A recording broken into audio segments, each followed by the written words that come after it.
Welcome to the Vlusical Spaces podcast.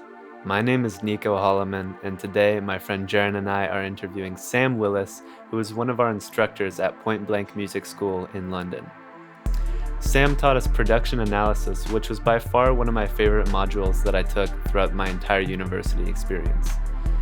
In this module, we went into the DNA of both pop and underground music and analyzed what made each type of music tick, so that we could extract the best parts of what we were hearing and apply them to our own artistry and our own branding. This allowed us to get unique insights into how we could create viable careers for ourselves in the music industry, as well as how we could create the most fulfilling and interesting music possible. Besides being an instructor at Point Blank, Sam has also had a fruitful career in the music industry, working in positions such as head of A&R at R&S Records in London, and he also releases music independently under the name Primitive World, which he releases on his own record label, Ecstatic Records. Sam is someone who's provided me with a ton of value throughout my artistic journey, and I know that if you listen to this podcast intently, you'll get a ton of gems and insights into new ways to approach your music and art making career. So thank you so much for tuning in, and I hope you enjoy. I'm sure we talked about this in production analysis, but the idea that, let's say you're trying to be a trap producer in 2020 and you're listening to all the latest trap and you're trying to make a hot beat that sounds like it would fit really well for whoever the current top trap rapper is, and you don't know anybody, you don't live in Atlanta, you're not connected to anyone, you're just in your bedroom making beats and trying to sell them, but there's nothing that differentiates what you do. You're using the same sample packs as everybody else. You have to be so good to stand out. It's almost impossible. Yeah. Whereas, as we talked about in class, if you're a kid from India making Bollywood beats meets trap, now you stand out because you're, or you're from Australia and you start mixing in Aboriginal music, damn the cultural appropriation, critics. Appropriation there. Exactly, but all press is good press in a way. Like, it depends on what you're, the kind of person you're setting out to be, and also to the extent of the sincerity by which you approach it. Of course, if that makes sense. So, it is a completely different kettle of fish. Yes, so it's always a kind of a case-by-case basis. Anyway, so I don't know if you guys had specific questions of what format you wanted it to the interview to be in, but I'm happy to follow your lead. Cool.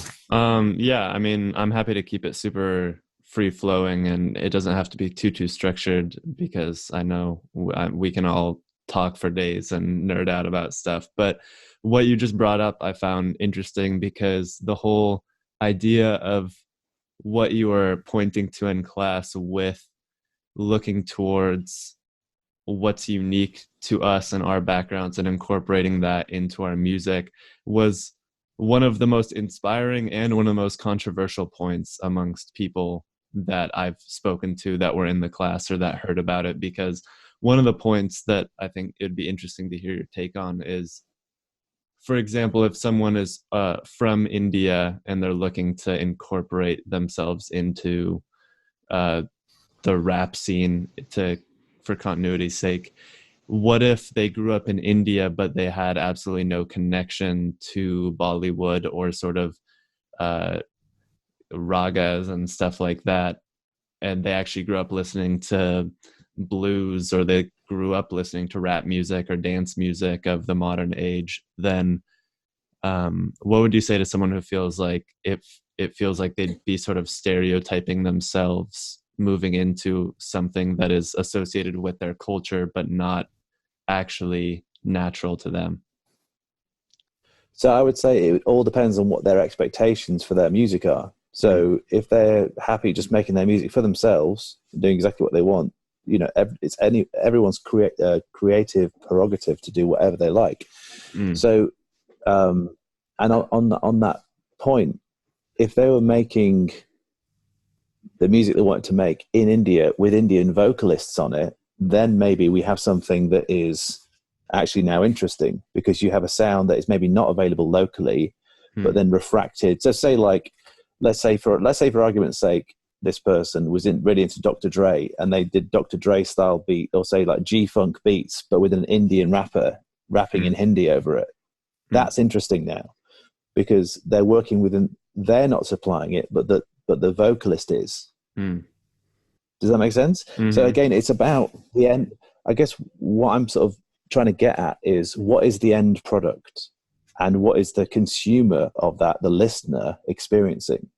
Because if I come across this person's SoundCloud and it's just a picture of a spaceship, and I listen to the beat and it's just another Common or Garden, quite good jazzy hip hop beat or whatever,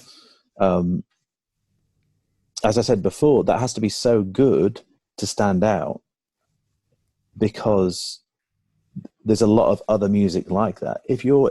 And this was one of the things, almost the sort of one of the things that I guess as a professional within the music industry, the question I asked myself is that some people maybe are not meant to make a career in music, if you see what I mean. They can enthusiastically do what they want to do, but that doesn't mean that the marketplace will reward them for their efforts. And that doesn't mean that what they're doing is bad. What it means is that the market doesn't find a use for it, because it already has too much of it. Much in the same way, if we think about the example of, if you have like a local restaurant, and there's already 2 or 3 Indian restaurants, and someone else is like, no, I want to bring my Indian cooking to this place, and I'm going to open my restaurant. I don't care that there's other people doing what I want to do. I do it better. Then they're better off moving to a different area where there isn't an Indian restaurant and doing the exact same thing, which would be more successful. So that would be my analogy, is that person could make the music they make, but purposefully do it in such a way where they caught, say, an Indian vocalist who will now, the addition of those 2 elements, the Common or Garden hip hop beat from the US, but made by the person in India, but then with the Indian rapper. Now, crucially, the American people who are making the same kind of music don't have access to that Indian rapper. They don't speak Hindi. They don't know people, don't have a network that they can tap into. So actually that answer is something I didn't, last time we had this conversation, I hadn't have thought of that. You see what I mean? But there is a way to do it, because it is the total package as opposed to only the music in itself, because the world doesn't need any more instrumental hip hop. There's enough already. So anyway, sorry, do you want to respond, or feel free to respond? Of course. No, that's super interesting. It makes me think of one of the things you brought up is the idea that maybe some people's music then isn't made to be the thing that they live from, and that exactly, and that kind of plays into one of the questions that I had, which was, what do you think artists should be focusing on, trying to kind of find that balance of breaking into the industry professionally, but also looking to make sort of the best art possible? Are those things kind of the same endeavor? Like you said, for example, when you introduced me to the Sufjan Stevens album, Illinoise, and we were talking about how he used all of these references from Chicago's history, Illinois' history in general, the invention of the Ferris wheel and all this kind of stuff. And you presented it to me as like something that could be interesting for me to study and for everyone to take heed of, how people can be so invested in their art in that way. And you described it as sort of a formidable piece of art to stand up against, because it's so cultured and thought out, dense and layered. Yes. And so would the advice that you give someone who is trying to make a piece of music of that level be the same that you give to someone who's asking you how they can make music their living? Okay, good, really good question. So there's two parts to that. So I think you're right. You quite correctly pass that into two separate aspects, which is the sort of professional success or making a career in the music industry, and the other one of being an artist. And so I would say that they don't necessarily go together. For instance, I read a very interesting interview with we listened to the Song Exploder podcast in Lesson, right? Yeah, good podcast. And I'm sure you guys have listened to it since. I read a really fascinating interview with the founder of that podcast, Rikitesh Hiraway. I can't pronounce his name correctly, unfortunately, but it was so telling because the interview with him, he was a sort of struggling musician who thought he would start a podcast in order to help his music career. But the podcast went great because there was a lack of good podcasts delving into the creative process. And obviously the fans of, say, Grizzly Bear or Bjork were also interested in Iggy Pop or, I don't know, How to Dress Well. So Pitchfork, it was very much connected to sort of Pitchfork kind of artists. So it became a very quick success. And then once you've got Bjork, now you can get, Iggy Pop or, any number of big artists, The Strokes. And so it becomes like almost an exponential success. But what he said that was so interesting was how you could see how he was really conflicted because he's still not making music as much as he would like because the podcast is almost taken over his life. So it's almost like be careful what you wish for. That was an example of he's in the industry. He's got professional success within the music industry.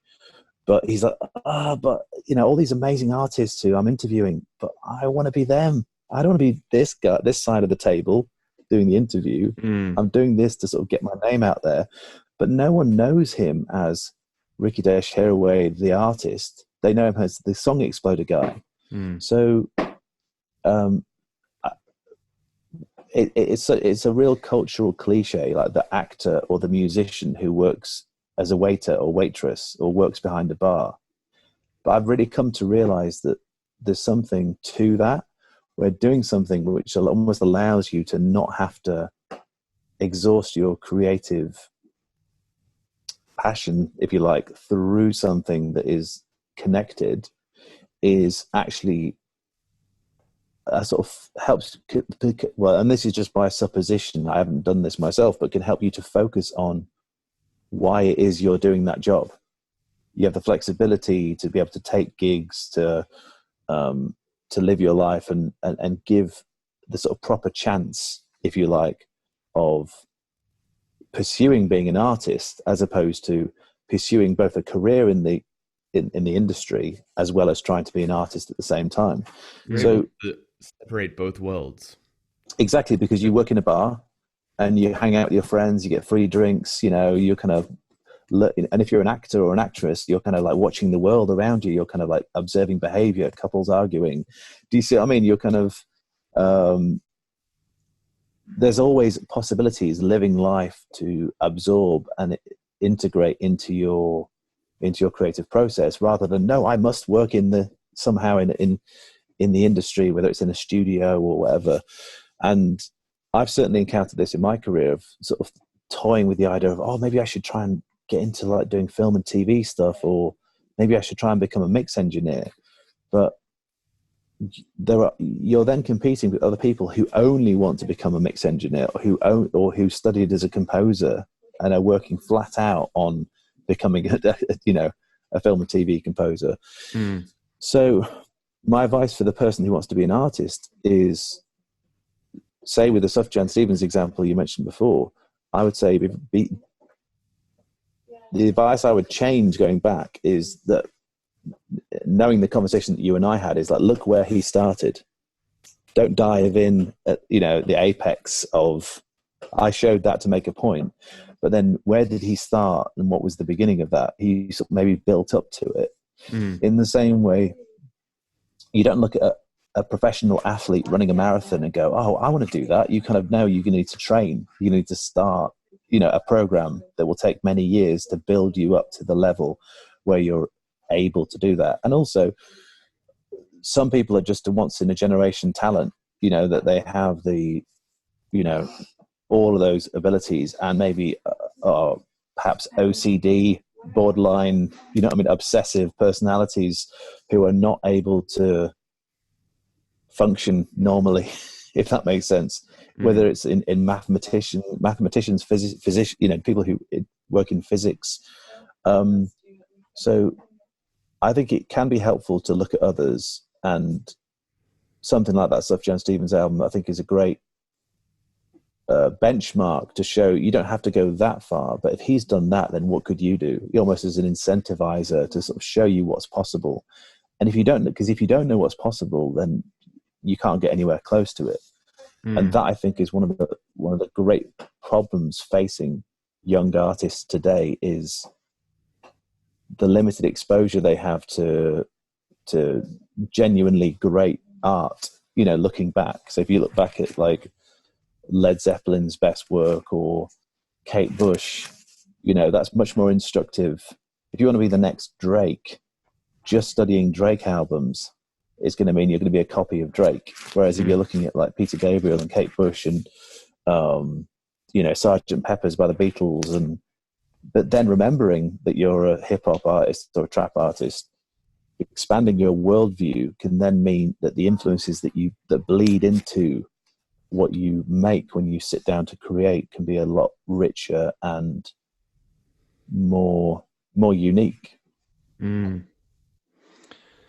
So on that note, if we were looking at the producer who was looking to just make the best music possible and make an album that would be considered to be sort of more of a high art piece of work, where would you tell them to start? I know you mentioned listening to a variety of artists to sort of inform one's artistic decisions, but what else could that person do to start to elevate the place from which they create? So I would say, and this is sort of something that a path that I've been down myself, having kind of grown up listening to pop music and not really having been exposed to too much kind of avant-garde art, cinema, music. It was something I sort of had to discover on my own. But I would say it's not a quick process, but it's almost a sort of a process of it'd be a process of sort of lifestyle curation to become the person that you want to be, if that makes sense. In the same time, you can imagine a sort of imagining a sort of small town in the Midwest of somebody who's really into literature and they wear like Ray-Bans and they're kind of, you know, reading Jack Kerouac or whatever, just to mark themselves as almost as a means of individuality and a way of separating their identity from what's around them, if that makes sense, as opposed to, you can imagine the person who, say, grew up in Greenwich Village around stuff like this, that they're then not going to necessarily attach that much value to it or maybe work that hard. Whereas the person from the small Midwest town is just obsessively drinking it in and reading everything they can get their hands on and dreaming and investing in it, which then results in a much more potent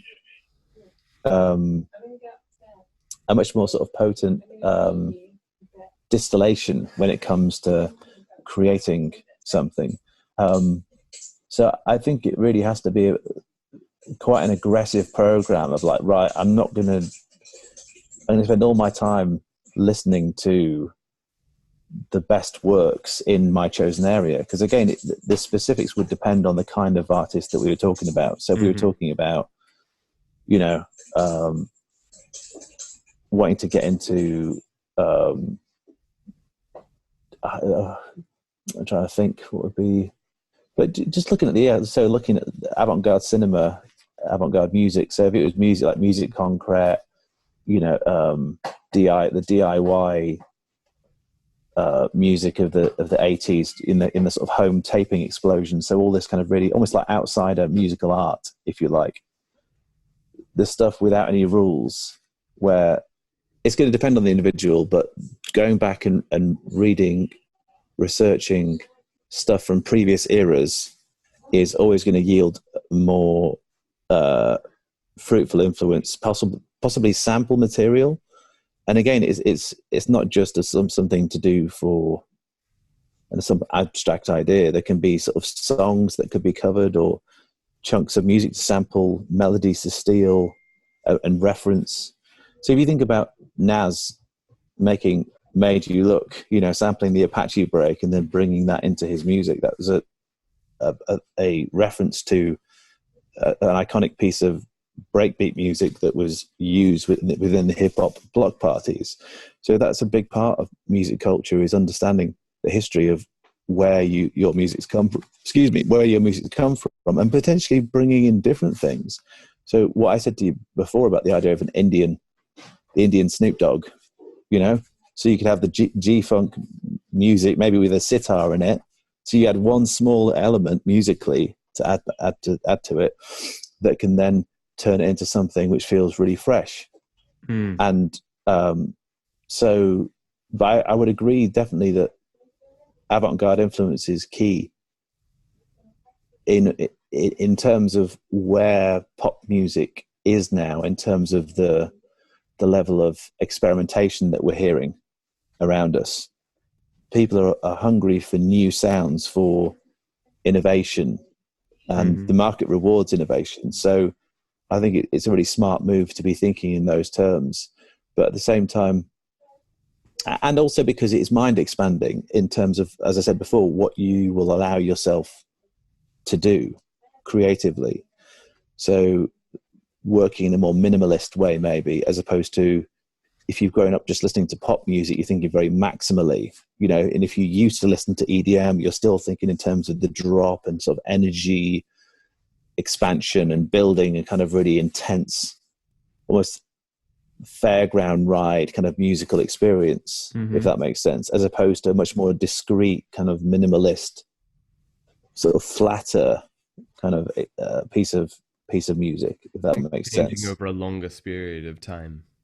Yeah, longer period of time, absolutely. There are any number of variables, along with what you've just said, maybe more distorted. If you remember, we did that exercise, which I think works pretty well, of coming up with a list of the characteristics of underground music and mainstream music.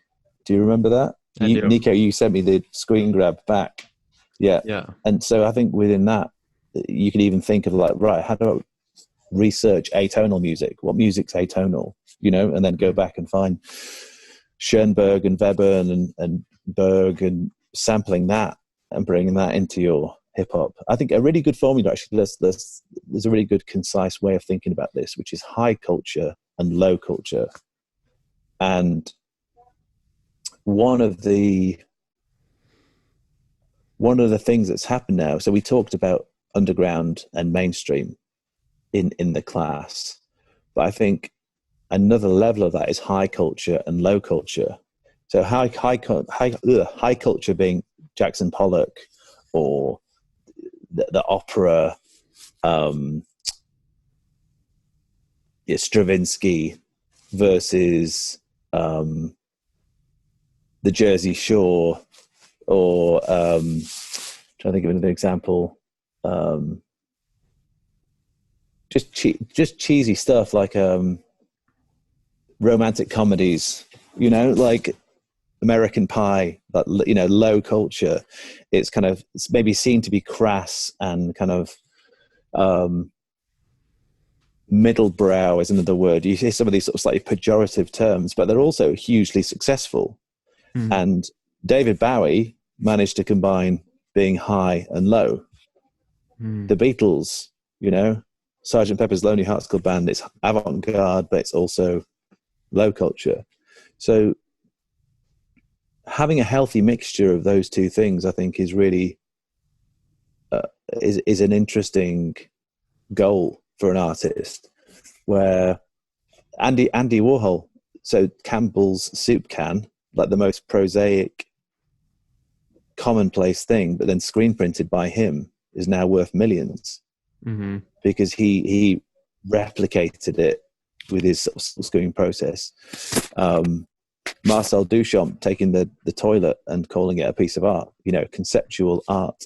Like having an understanding of how conceptual art even works, like what's been done. Were you aware of that? Mm-hmm. I can remember talking to people about John Cage's 4:33 or whatever it is, where it's just silence. And so the orchestra come and sit down and nothing happens for 4 minutes 33.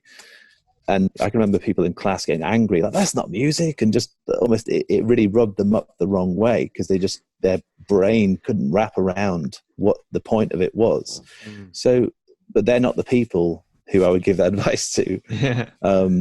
There's a brilliant quote by Quentin Tarantino, which was related to his time working in a video store, where he was saying, rather than trying to enforce his taste onto the people who would ask for recommendations, he would say, well, what kind of movie do you want to watch? And they say, well, maybe a comedy. He's like, okay, well, tell me some comedies you like. And now he could pick and recommend something based upon the comedies they liked, rather than giving them his personal favorite.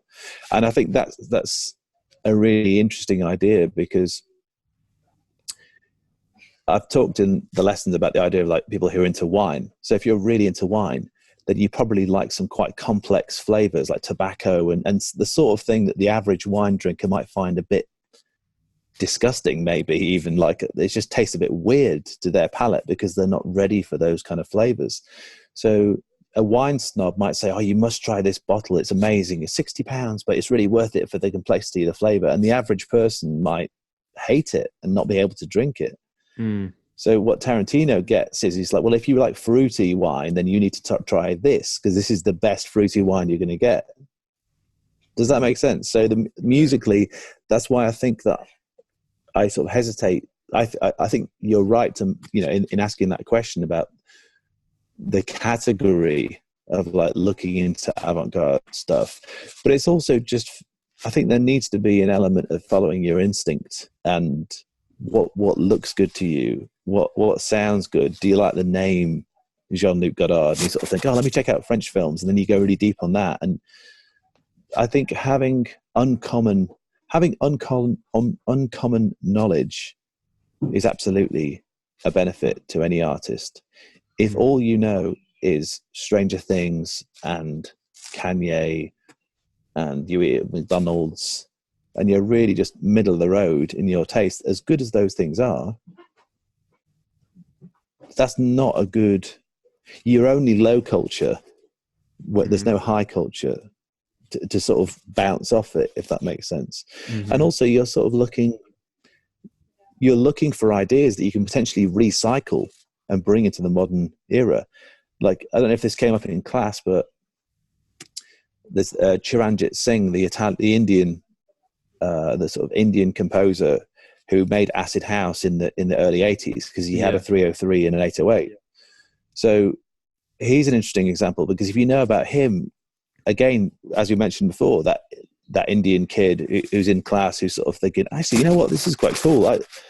I'm not into Bollywood, but this is cool. This is guys making acid house with ragas in it. Like, I can get with this. Like, Bollywood's cheesy. I'm not into Bollywood, but I could get with this. So that student could now do a modern version of that, a modern updating of it, because that now means something else all these years later than it did when it came out in 83, because no one cared at the time. Acid house wasn't invented yet. It didn't mean anything. It was just an experimental record made by a rich composer who'd got some new gear and was just jamming on it and then put it out on the record. Whereas now there isn't, to me, why I find India so interesting, at least in my limited understanding of it, is because dance music is still relatively new there. The general level of taste is quite crass and obvious and maybe unrefined.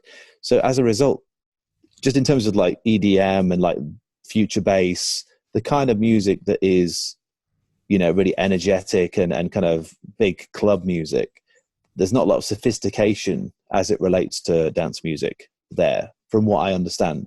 I haven't really looked into it, but that's been my experience mainly with the majority of the Indian students coming to Point Blank. And it's not that they're into bad music, they're just into a certain type of dance music. And so to me, the idea of somebody making more sophisticated, tasteful more underground, slightly more high culture. So there's only low culture in the stuff that they're into. It's sort of money, drugs, big room, success, fireworks, as opposed to, just intellectual ideas.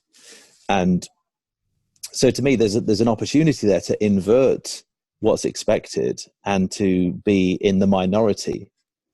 Whereas if you're in New York, if you live in Brooklyn and you're making arty, abstract music, you can swing a cat and hit someone else in Brooklyn who's making arty, experimental music.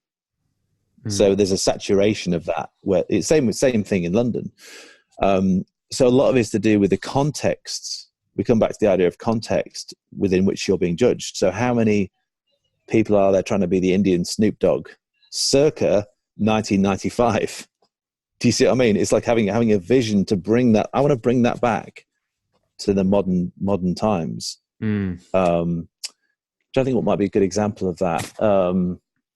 Even like Pharrell, when Pharrell wore that Mountie hat around the time of Happy, I thought that really stuck with me. There's funny certain ideas just kind of like stick in your brain. Because I've been following Pharrell his whole career from the Neptunes and NERD onwards. But when he put that Mountie hat on, it was such a consistent kind of branding exercise that now that Mountie hat turned Pharrell into a Simpsons character. Now you could imagine if you saw a guy who looked vaguely like Pharrell on Simpsons wearing a Mountie hat, you're like, oh, there's Pharrell. Whereas you wouldn't have been able to do that without the Mountie hat. So I think that was a very carefully stage managed piece of theatre where he was now marking himself out as the front man, as opposed to the cool guy in the back of the video, or and I get so the reason I bring that up is just to say that we all know the Mountie hat. We know it attached to a Mountie, a guy in a red jacket riding a horse. I can't think of a single other person that I've ever seen wearing a Mountie hat apart from Pharrell and Mounties. Pharrell owns the Mountie hat.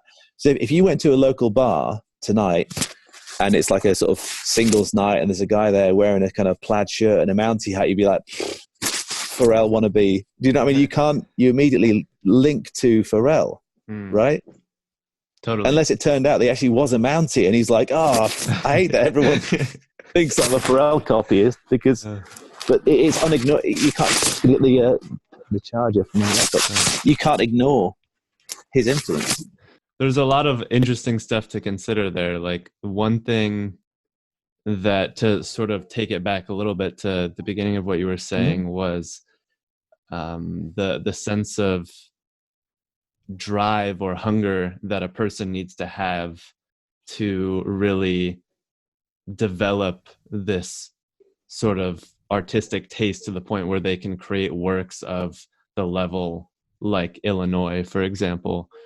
And I'm wondering, for those people who are maybe not coming from more exotic backgrounds, so to speak, or don't have that drive within them built in from the way they were raised, is that something that can be developed? And what does the more nondescript individual do to start to cultivate themselves in that direction? So I would say it is about changing your habits, about becoming the kind of person you want to be, if that makes sense. And you hear a lot of this in self-help stuff of like, I'm not the kind of person who, or I am the kind of person who eats a whole tub of ice cream, or, eating ice cream feels like home. It's a very hard kind of thing to break. But it's also having a kind of vision of even the kind of friends, the company you keep, the music you listen to, the books you read, the movies you watch.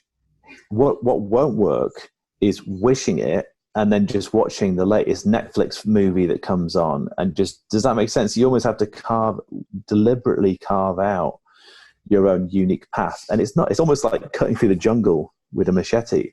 It's going to be sweaty work, because But the great thing is the internet is your biggest aid in discovering this stuff. And what you tend to find is when you search for something more abstract, so say you look at the sort of the French New Wave cinema, Jean-Luc Godard interview, for instance. If you type that into Google, you find like a blog that then has a list of other most iconic New Wave movies. Oh, who's this actress? Oh, they sound interesting. So you almost have to go down this rabbit hole of discovery and make notes, make lists, and really kind of fall in love with the process, because the thing you have to be careful of is that it's sort of clock watching, if you like. Am I ready yet? Am I ready to make that piece of great art yet? It almost becomes, it has to be your obsession, because otherwise you won't be able to last. And also there's no end product, there's no end result. You're just knowing more and more and more as you go along. But that can be multiplied by spending time with people who can point you in the right direction, or savvy use of the internet as a means by which to hack your way through. So I think I might mention, when I sort of realized that I hadn't really heard that many horror scores, I thought, okay, well, let me just turn to Google and say, okay, best synth horror scores. And then sure enough, Vice magazine had a list of the top 50. And I went through, and there was some really quite obscure stuff in there that I wouldn't have necessarily come across if I'd just been doing my own research. And not all of them vibrated with me. Often they had like a YouTube clip of a piece, and I'd click on it and go, yeah, now, you're making you're refining your taste, you're responding to stuff, rather than having a sort of menu that you need to deliberately work your way through.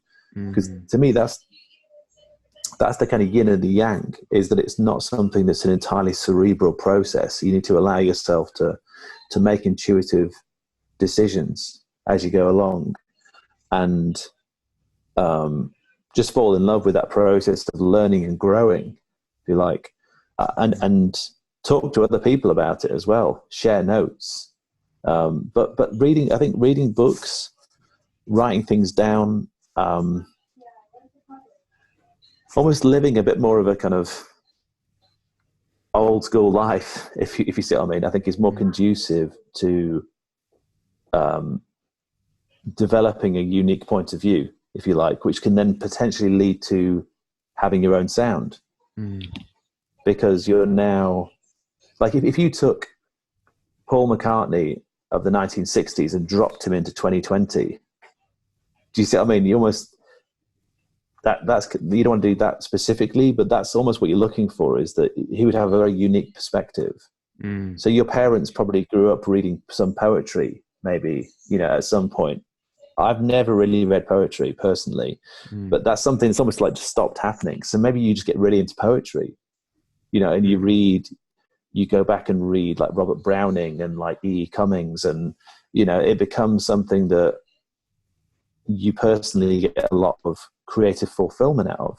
So I guess what I'm getting to is the idea that creative expansion through exposing yourself to great work, there's more than enough from the past to keep you busy for the rest of your life. And you just have to be comfortable, and this is a key point actually, you have to be comfortable with being lonely within that. Because I guarantee no one else is going to know who E. Cummings is. And you're going to be reading it thinking, is this a waste of time? Is this helping me get closer to my goals? And actually you just need to relax into the process.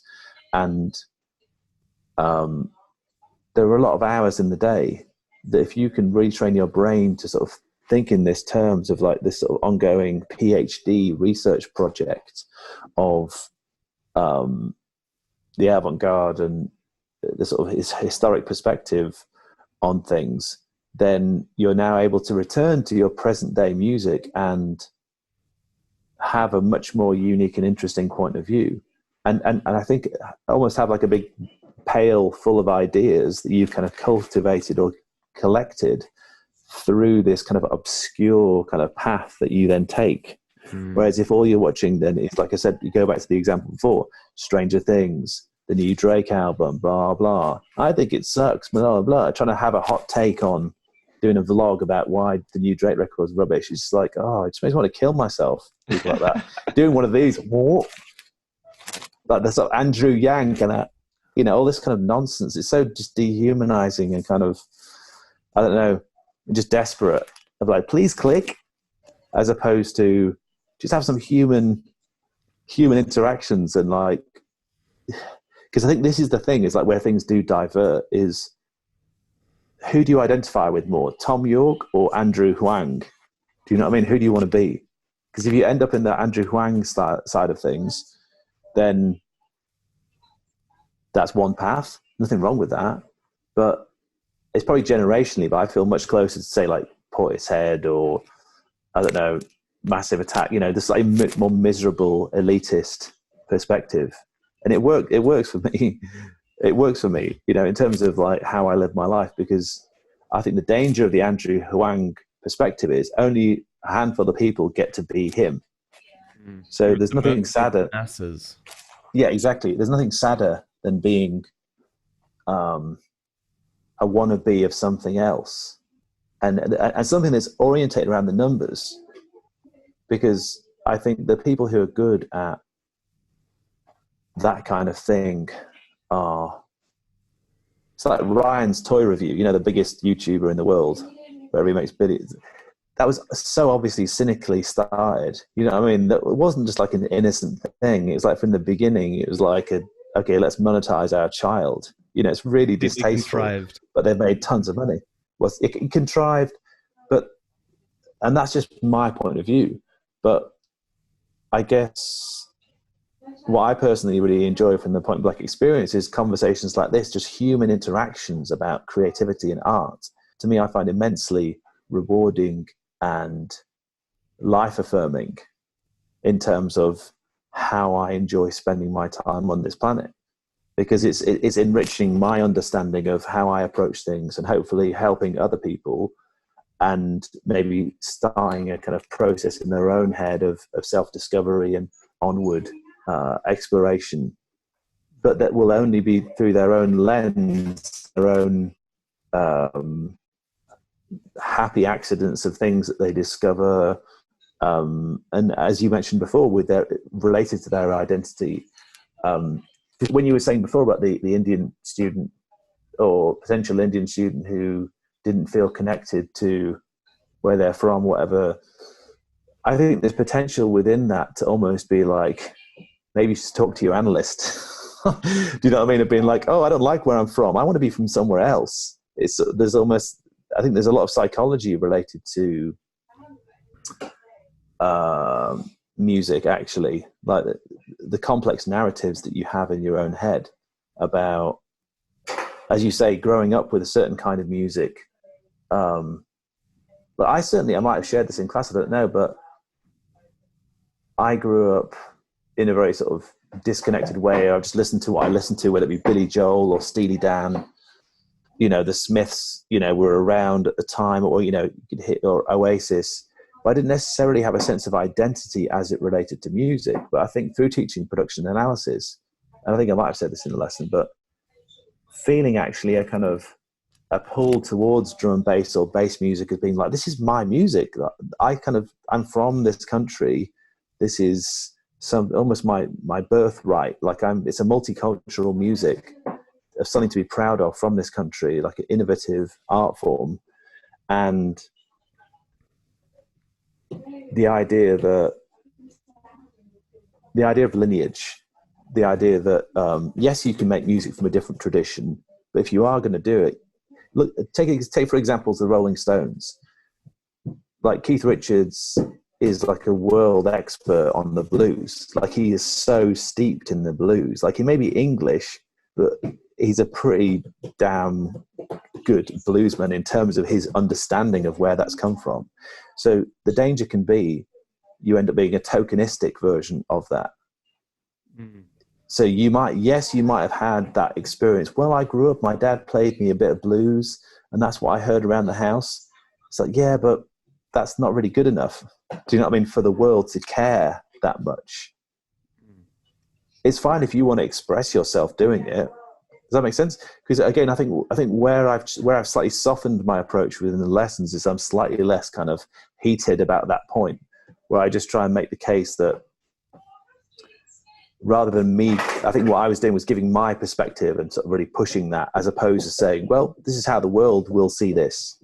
You know, almost the omnipotent eye of culture, not me, because I've never wanted to kind of try and persuade anybody. Well, actually, maybe I have. That's not true. But I think now I kind of have realized, I think now I'm kind of much more aware that the wrong-headedness of that thought, because at the time it's like, I know I'm right and you should be doing this, but then actually, as you saw maybe with Jasmine, you know, it just took a while to come round to it, that my approach was all wrong, but not everyone's right to hear something at that point in time. And they may never be ready to hear that, but and that was because I maybe approached it in the wrong way, and it wasn't my decision to have. You know, it's down to the individual to work out where they want to go. Like in your case, you were there ready, because I'm the same. If someone gives me a good idea, I'm like, boom, I'm right there. I don't need to be persuaded.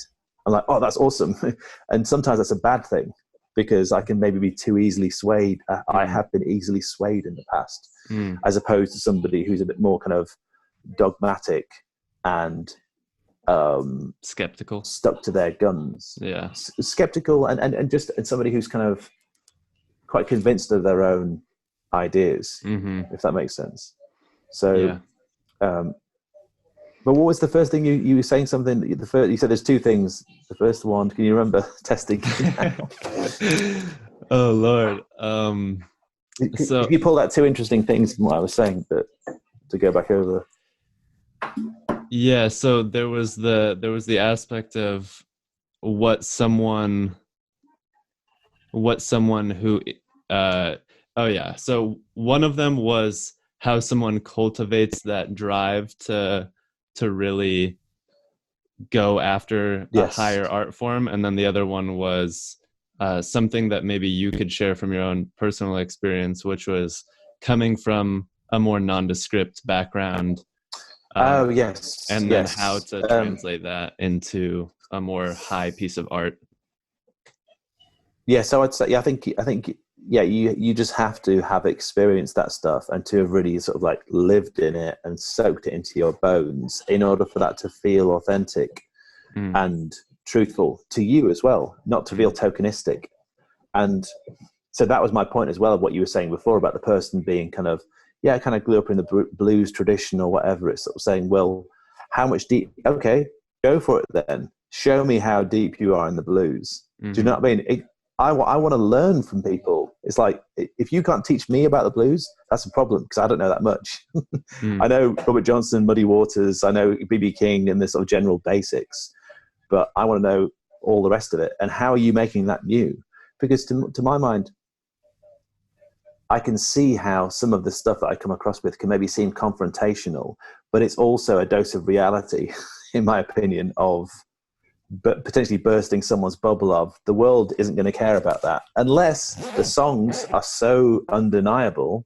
Because again, as I hopefully mentioned at the time, songwriting sits above everything. Songwriting and personality trumps everything. But then when you have someone like Billie Eilish who has it all, songwriting, personality, aesthetics, ideas, boom, it's a megastar. Same way with Lil Nas X.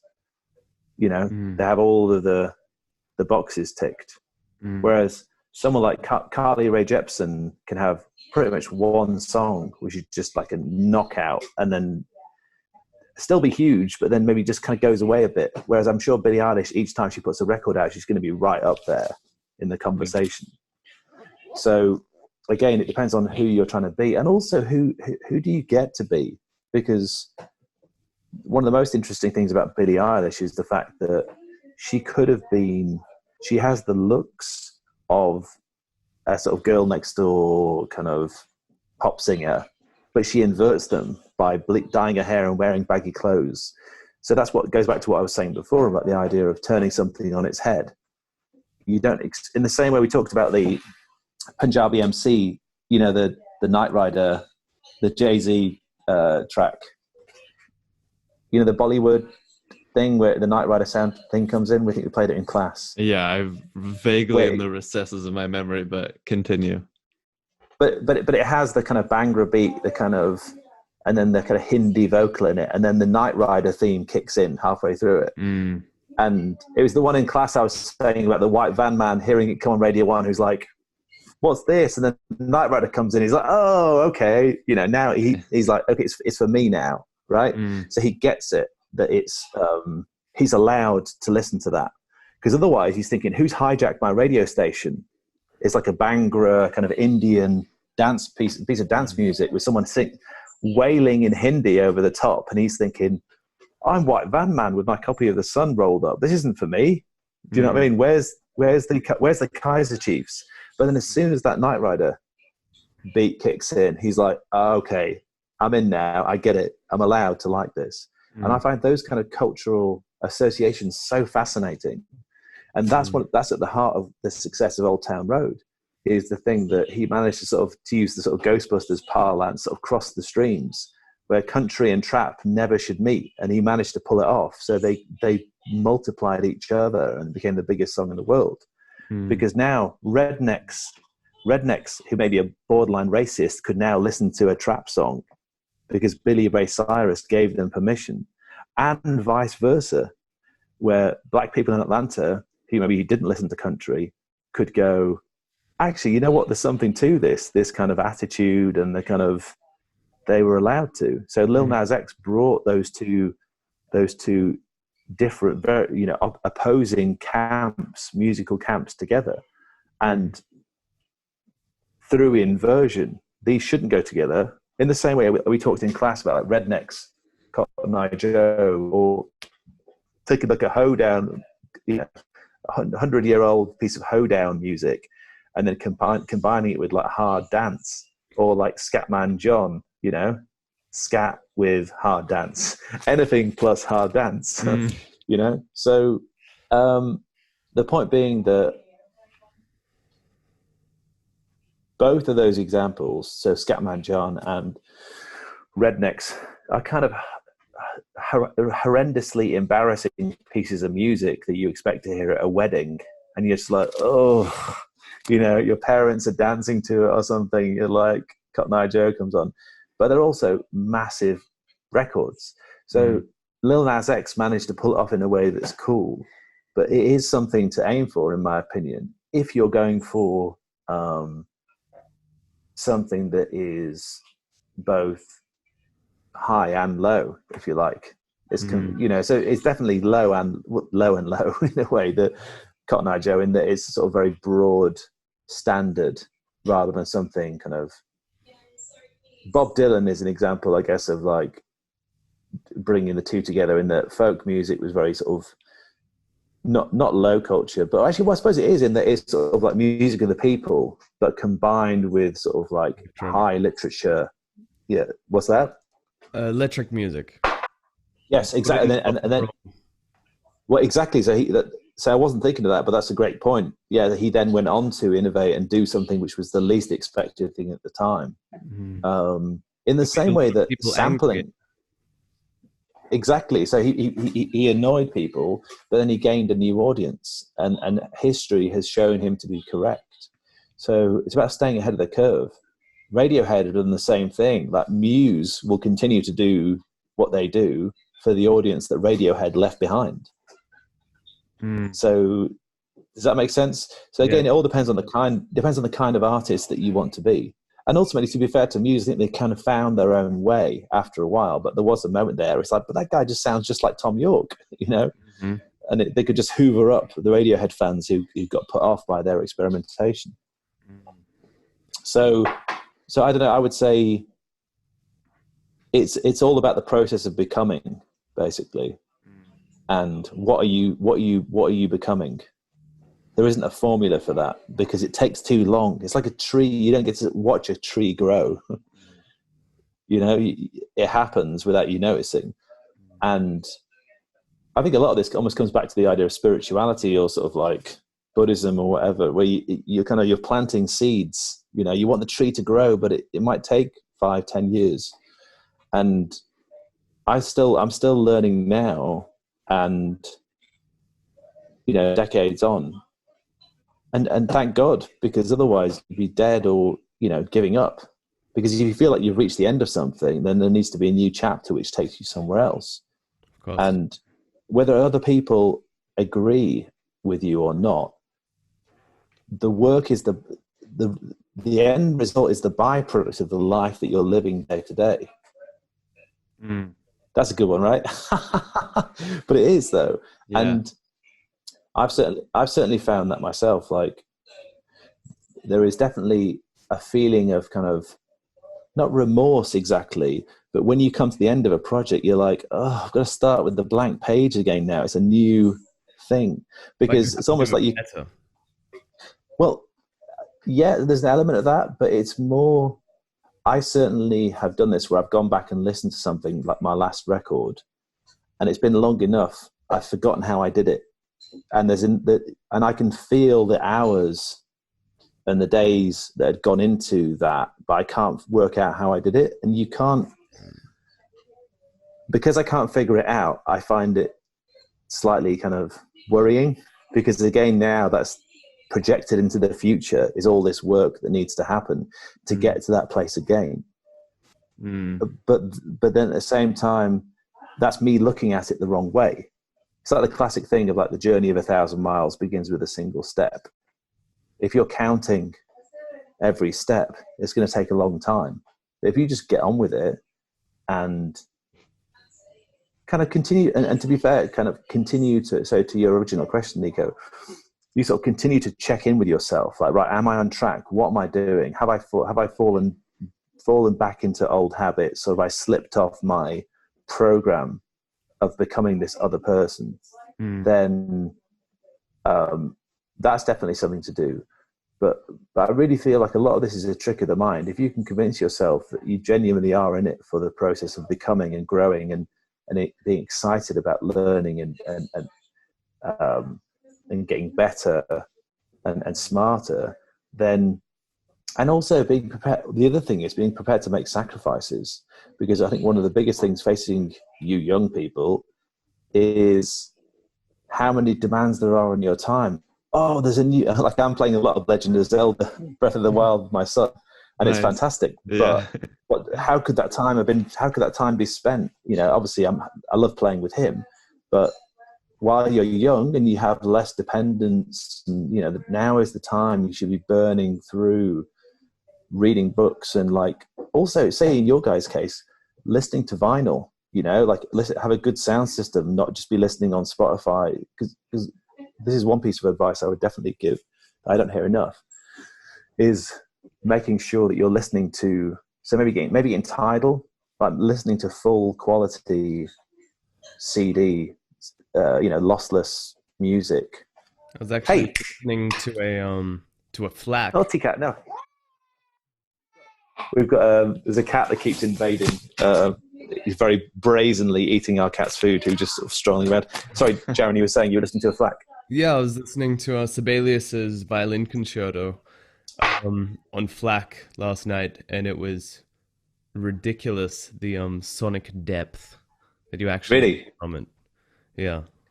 And would you say, and how was that in comparison to, had you checked that against something else? Yeah. Was it more anecdotal? I checked that against 320 kps MP3, and it's the difference between looking at a 2D drawing and having that 3D aspect to it. No, I completely agree. And the thing I noticed as well is like there's more of a depth of emotion that comes. Like I was listening to Kate Bush album and started tearing up kind of quite regularly. I'd be like, oh, this is so cool. Just being moved by the music, which I think doesn't happen.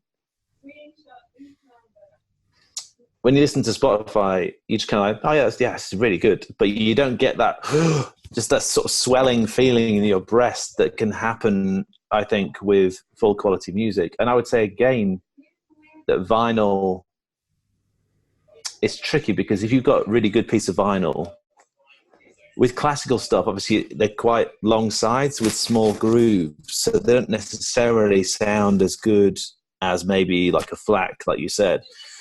But certainly any analog, and ideally original analog, so like records from when they were released, or like I've even been getting into audio cassette, like professionally duplicated audio cassettes. So I've got like a nice hi-fi, like vintage hi-fi with a sort of Nakamichi tape deck, and tape sounds great. And obviously you don't then have the limitation of vinyl crackle, or the sort of fitting so much onto a side, 20 minutes on one side. So there's not as opposed to a 12-inch single, which just sounds huge. So that's one thing I would say is, in the same way that if you're a film student, you want to see as many films on celluloid as you can, just to really get that immersive, as you said, Jaron, the sort of that depth to, or watch Blu-ray, so try for the best possible thing you can get, and don't allow yourself to I think there's a time for a Big Mac, and there's a time to go to a nice restaurant. So I still use Spotify. I love Spotify. I wouldn't get rid of it, but I also want to make sure that I'm making time for music, because it can remind you why you're doing what you're doing, and potentially just take you to the higher heights, and feel the greater level of resonance that the artist wanted you to. And that, I think, can definitely be inspiring for your own music.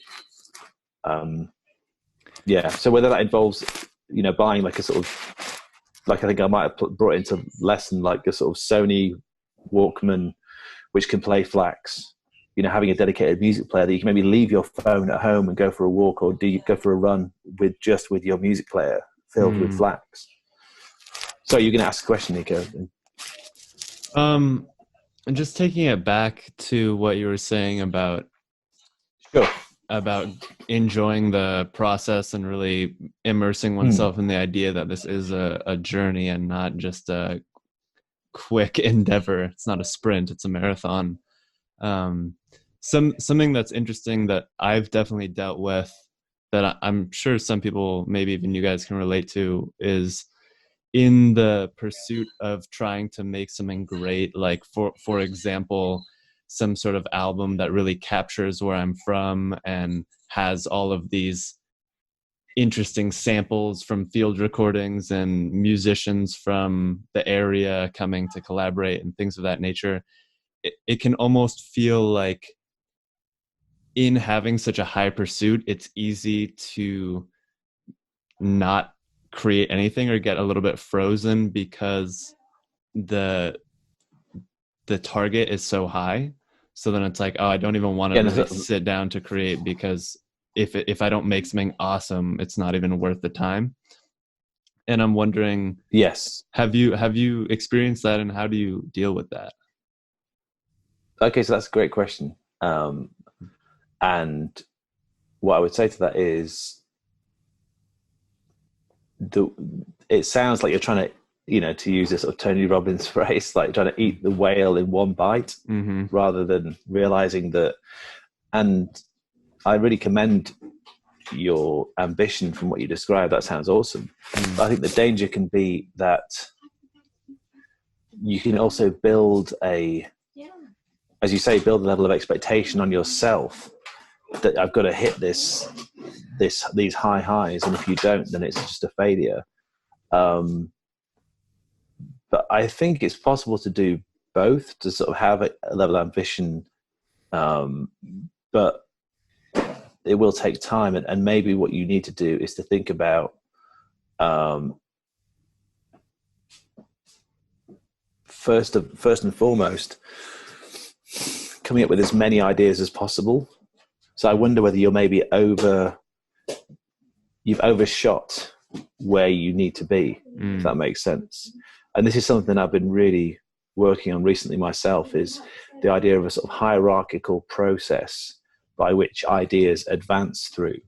So to give you an example, let's say you're, for argument's sake, you're writing all of your chord progressions on an acoustic guitar, just for argument's sake. So my advice would then be to spend the next few months like capturing like sort of 4 chord progressions and then saving them as discrete ideas. So you make 100 chord progressions, and then you don't really listen back until you've got 100, and then you go back through and you feel the ones that are worthy of progressing onto the next stage. And also, say with your MPC, because you're both MPC owners, aren't you? Yeah, he's got the MPC is yours? Oh, what happened to the MPC? Did your girlfriend take it, Jaron? No. So I as soon as you said that the MPC Live was a viable option, yes, okay, and then I sold it to Canada for more. Okay, fair enough. Which was good. Excellent. So same with the MPC Live, but now you've got your 100 acoustic guitars sort of things, and you're so you've got 15 ideas that you're going to take further. Now you can go and start to work more on them. So now you start to do further melodies, further developments. But the idea is you're looking for the sort of minimum viable product. So the chord progression is going to give you a feeling or a vibe that then means that it's going to be worked on more. And then you go through this process of, right, I know there's something special in this chord progression. So how many melodies can I jam over the top of this chord progression? So it becomes a sort of this sort of iterative process where you feel empowered because you've made 100 ideas. So you've got 15 ideas that are really solid that maybe you've checked. And this is where I use my sort of accountability partner to kind of come in and check for me and tell me which are the good ones, and see how I feel about what they've picked and what I think are the best ones. And then now when I sit down to work on those ideas, bolstered by the knowledge that they've been approved and reinforced, because I think what I used to do, and maybe you've done this, is you can spend a bunch of time, you spend all, this is a perfect example actually. You've gone to the stream and you've got this field recording, and you've put this effort in, and someone came around and played like bluegrass fiddle, and there's all this weight on making this song good now, when the actual skeleton, the bones weren't good enough, maybe, or they were quite good, but were they undeniable? Were they great?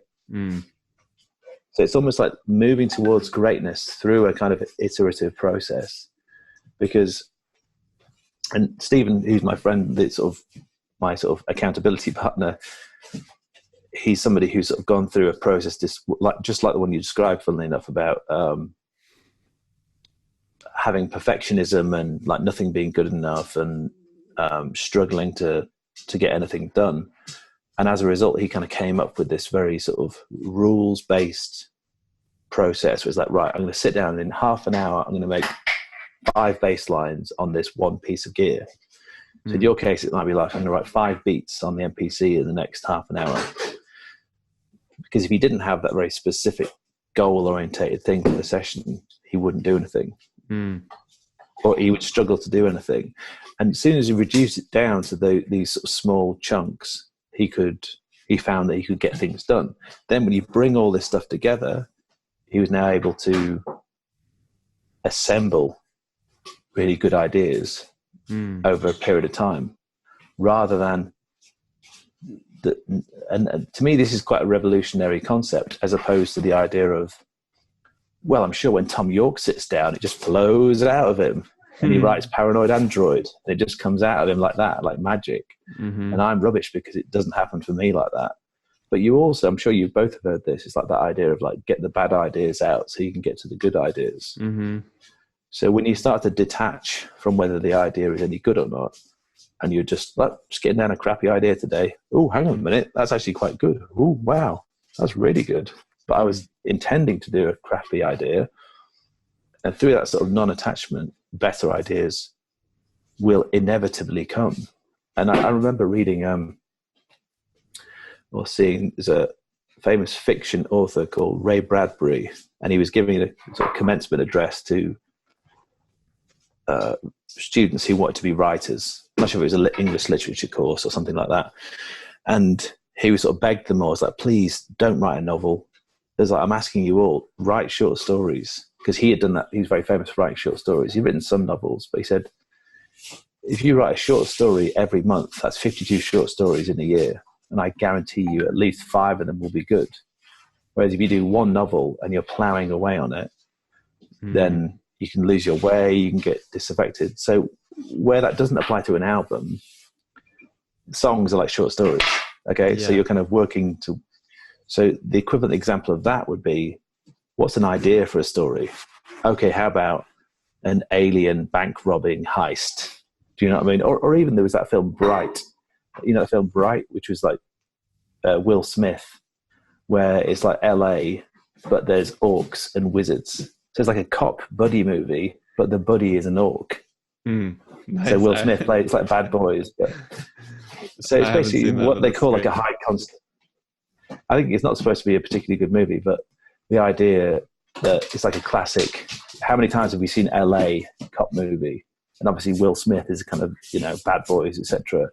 So he's like a sort of uniformed police officer, but the premise is that orcs are real, they exist, and they're kind of, I guess, almost like a sort of thing for racism, where he's a black cop who's racist towards the orc, but the orc's his partner and they've got to work together. And so he's almost able to investigate themes of racism, but through a sort of fantastical scenario. But I use that as an example of, that's an interesting idea, right?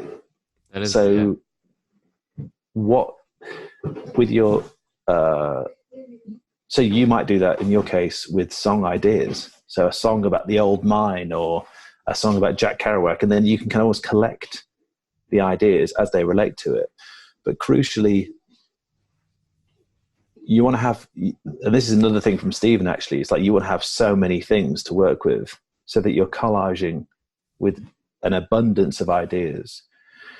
And the danger can be that you end up talking it out without having really done anything.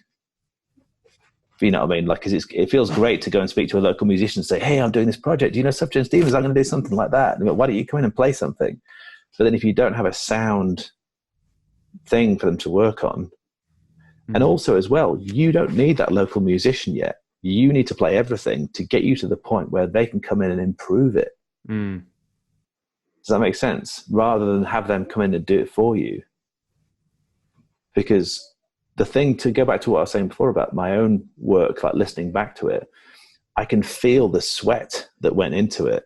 And that's what intimidates me. And it just almost the accretion, to use a sort of posh word of like, it's built up over time.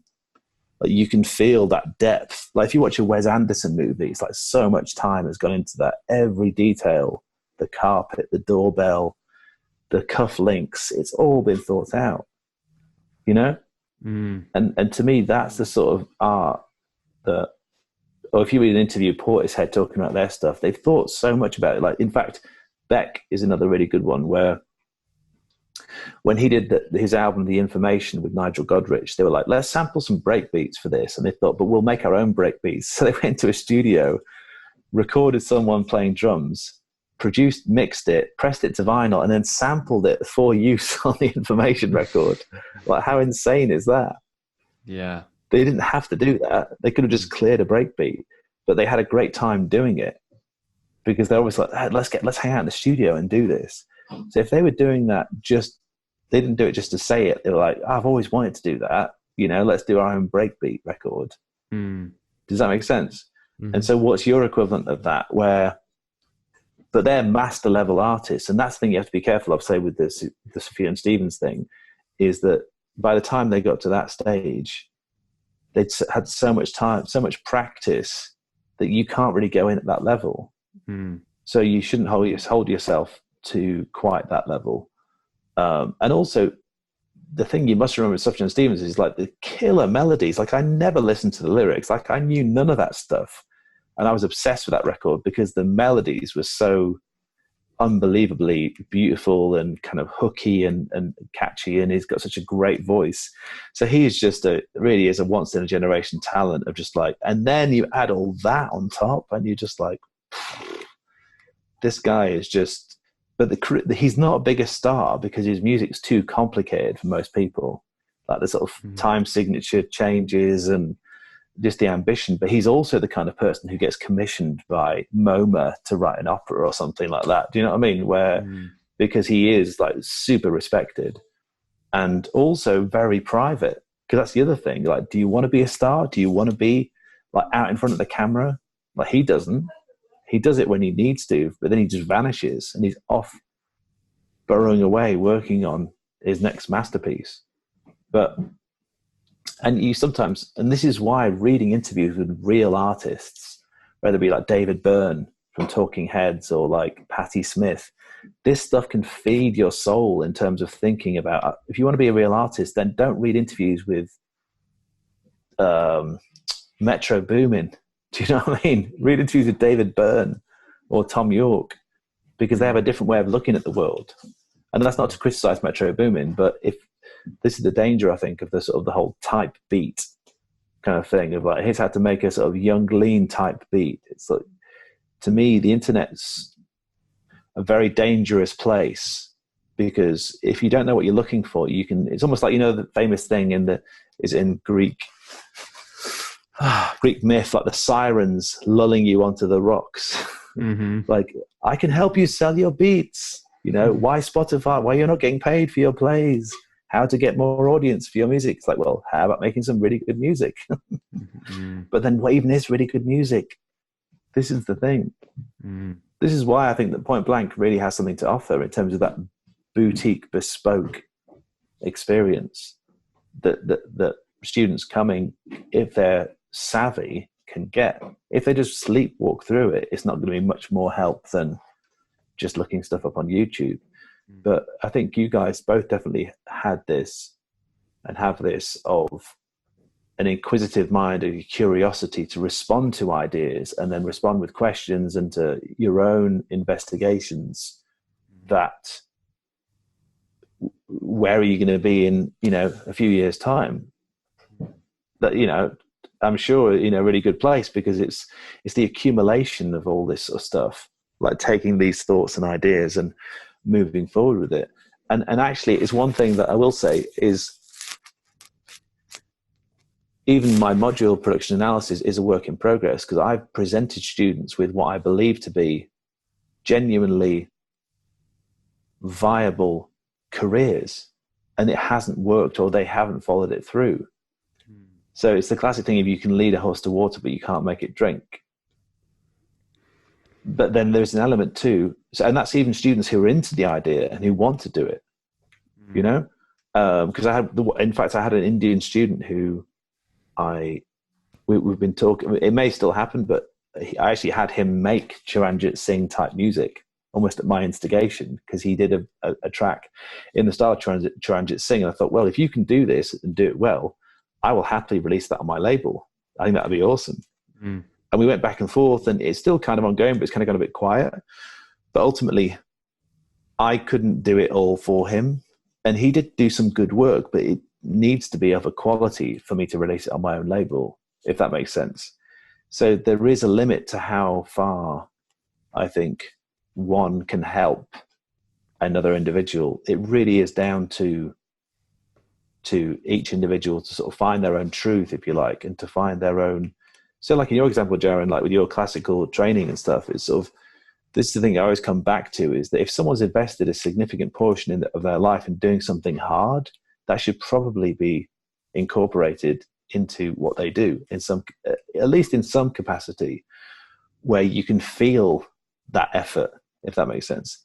I'll give you an example that just come up in this current term of production analysis, where, funnily enough, a student from India who's really in sort of big room tech house, charismatic young guy called Rahul, and in the introductions, it came out that he was like a sort of street dancer, you know, like sort of body popping, you know, the kind of competitive street dancer, and he'd been in it for 10 years. And I was like, oh, cool. You know, and he also teaches it or has taught it. So he's obviously pretty good. I'm like, so is that something you're going to maybe incorporate? He's like, no, I wasn't really. And I was like, okay, right. Okay. I was like, right. So I was like this. Yeah.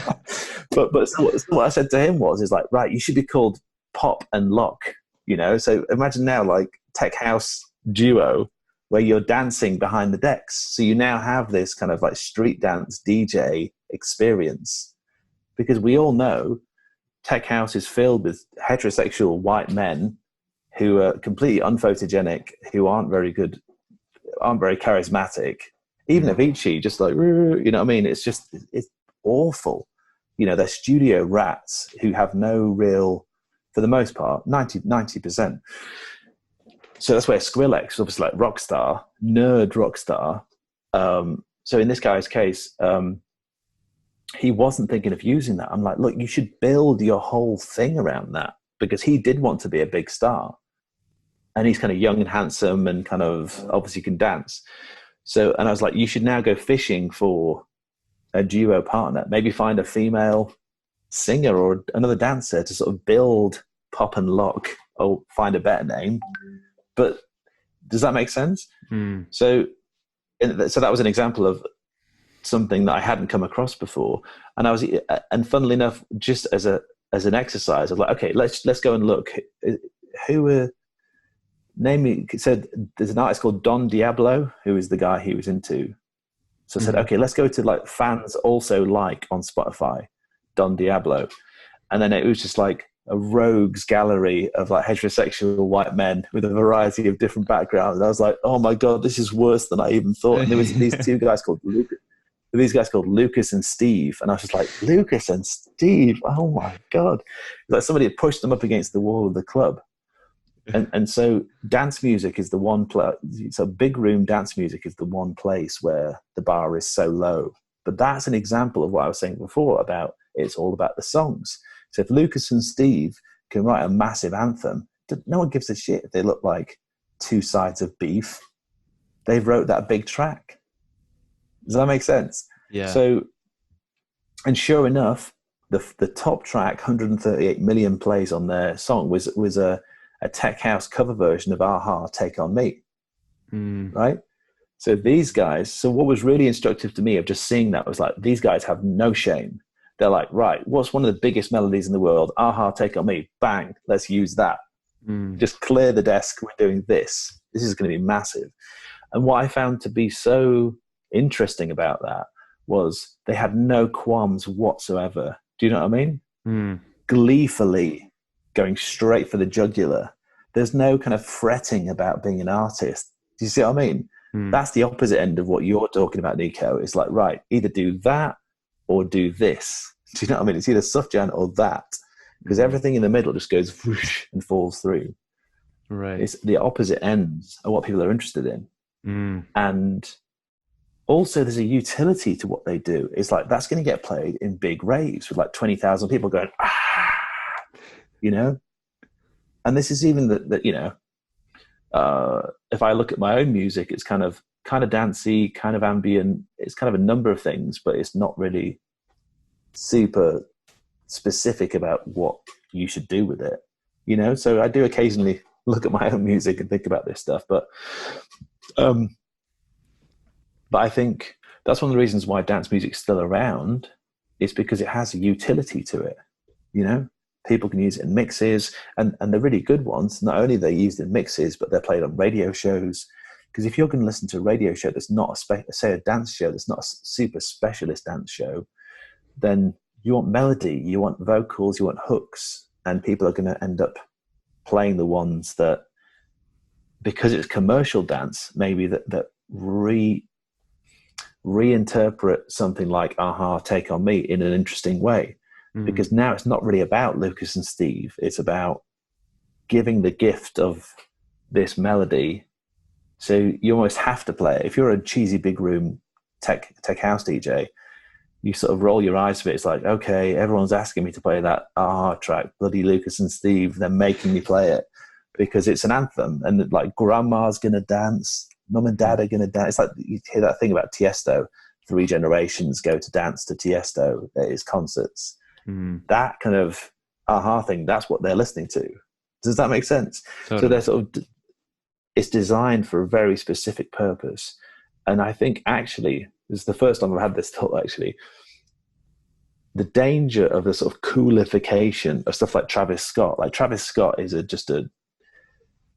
is such a problematic artist because it's so weird. It's amazing, but it's so weird. It can just send so many people under. Like they just make this nonsensical music that just doesn't have any melodies and doesn't connect because it's just so weird. And does that make sense?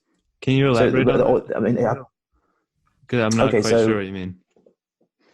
What I mean is that the weirder, I mean, not just Travis Scott, but the weirder that say trap obviously has had a huge impact on modern music, particularly music that incorporates electronics. And I think that one of the negative aspects has been because of the amazing personality and almost the lyrical invention of, say, the mumbling of, like, say, Future or whatever. It's kind of covered up. It compensates for the weirdness of the beats. Where if you're just a beat maker making weird beats, but without the personality of the rapper and the lyrical theme. So say a song like Gucci Gang. Like if you listen to the instrumental of Gucci Gang, it's a very average piece of music. It's not like you listen to that and go, like if you listen to Take On Me by a-ha, it's an unbelievable piece of music without the lyrics in it. It gives you get goosebumps even thinking about it. Whereas for a lot of trap, I think if you remove the lyric and the lyrical theme, even say with 21 Savage, all the stuff like the comments about 21 Savage is in my house and now it's his house, or you know, all that stuff you sort of see. Yeah. You familiar with this? Yeah. Even that kind of meme stuff. That's partly why people listen to some of this stuff. It's almost like the persona of the rapper and the legend of the rapper, which is way bigger than the beat maker and the actual music itself. Whereas if we rewind to the 90s, if you think about Gang Starr or Pete Rock and CL Smooth, it really was 50-50, or Public Enemy. It was 50-50 music and lyric and rapper. Now I'd say it's more like 70-30 in favor of the rapper. So that actually makes it harder for the beat maker because they're less important in the modern era. Because someone like whoever it was who made Gucci Gang, I watched who's the rapper who did it? So Big Head made the beat and Lil Pump was the vocalist. Exactly. Yeah. So no one knows who Big Head is. Nobody knows who Big Head is apart from other producers. Absolutely nobody. It's just versus Lil Pump. Do you know what I mean?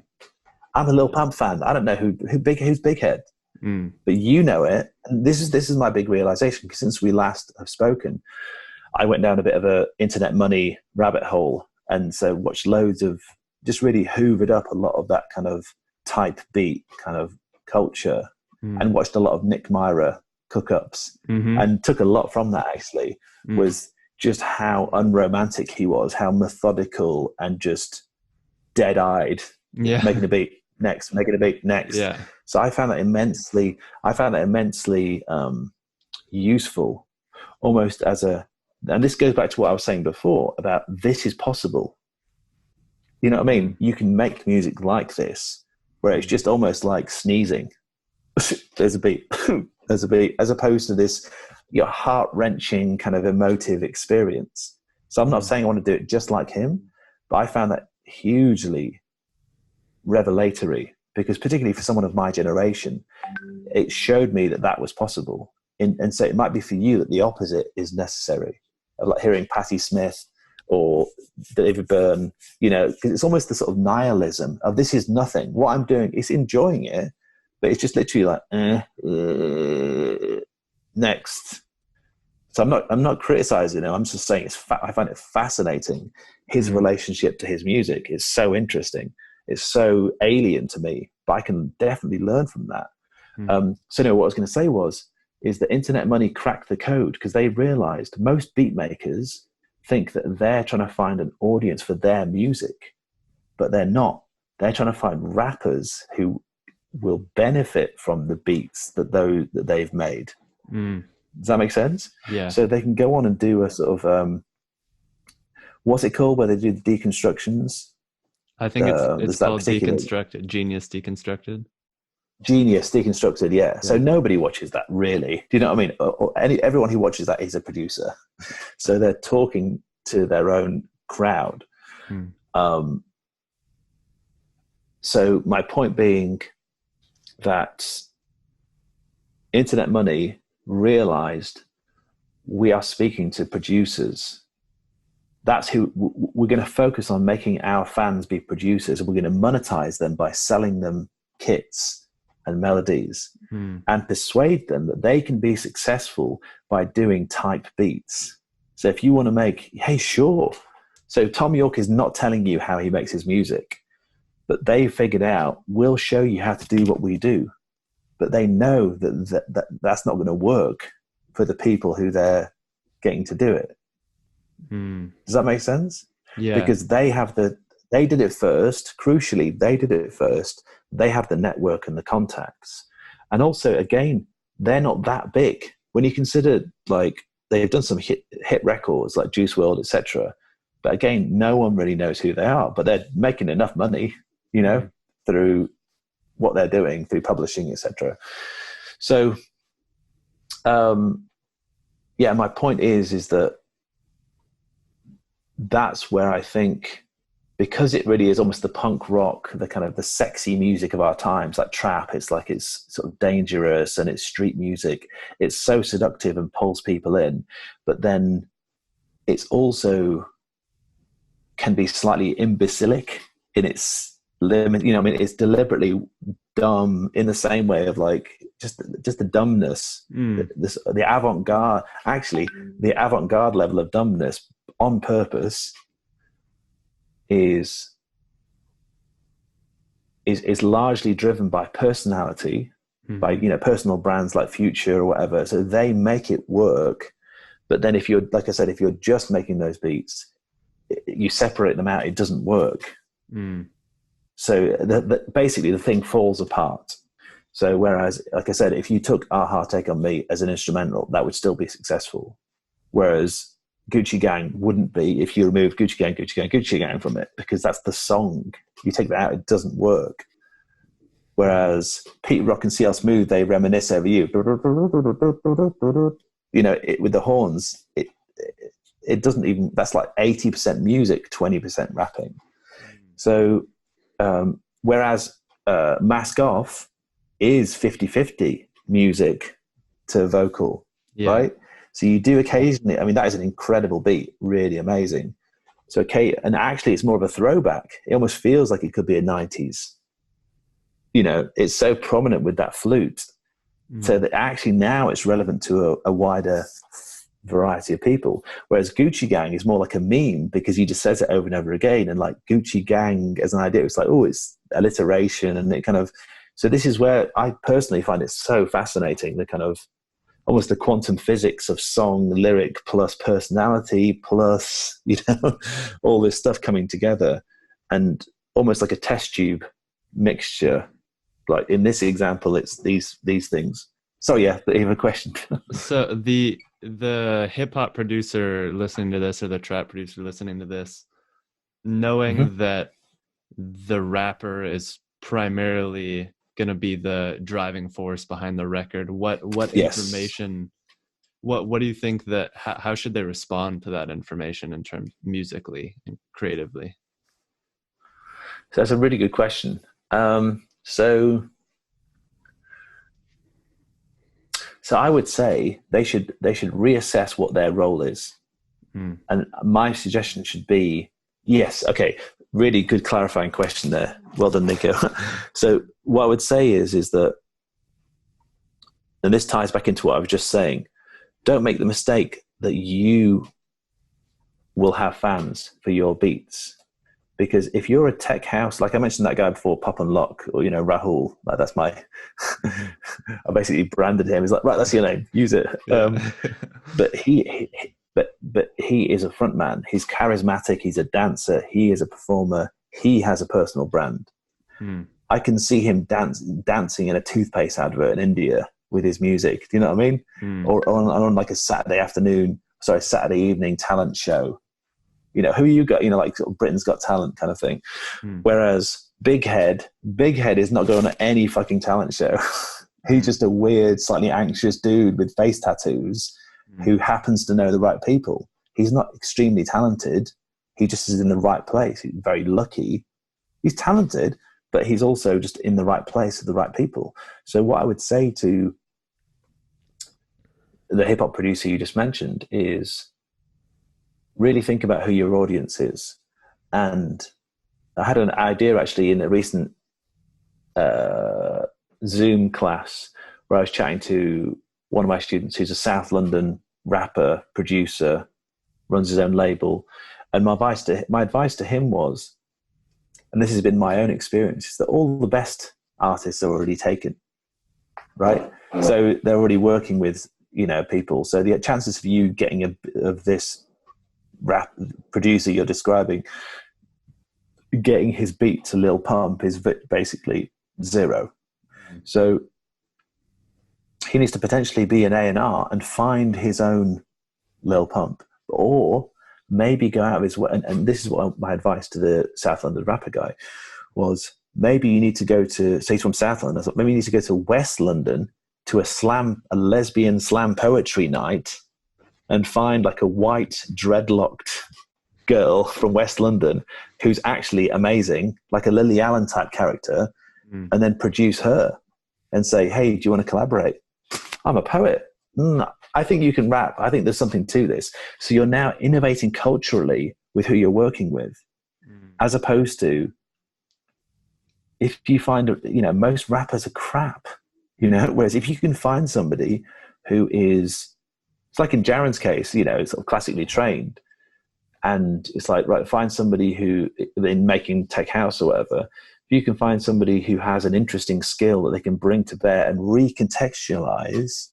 I think we might have talked about this in the lesson, actually, maybe, Jaren, about the idea of like the concert pianist who's like the third best pianist in the conservatory.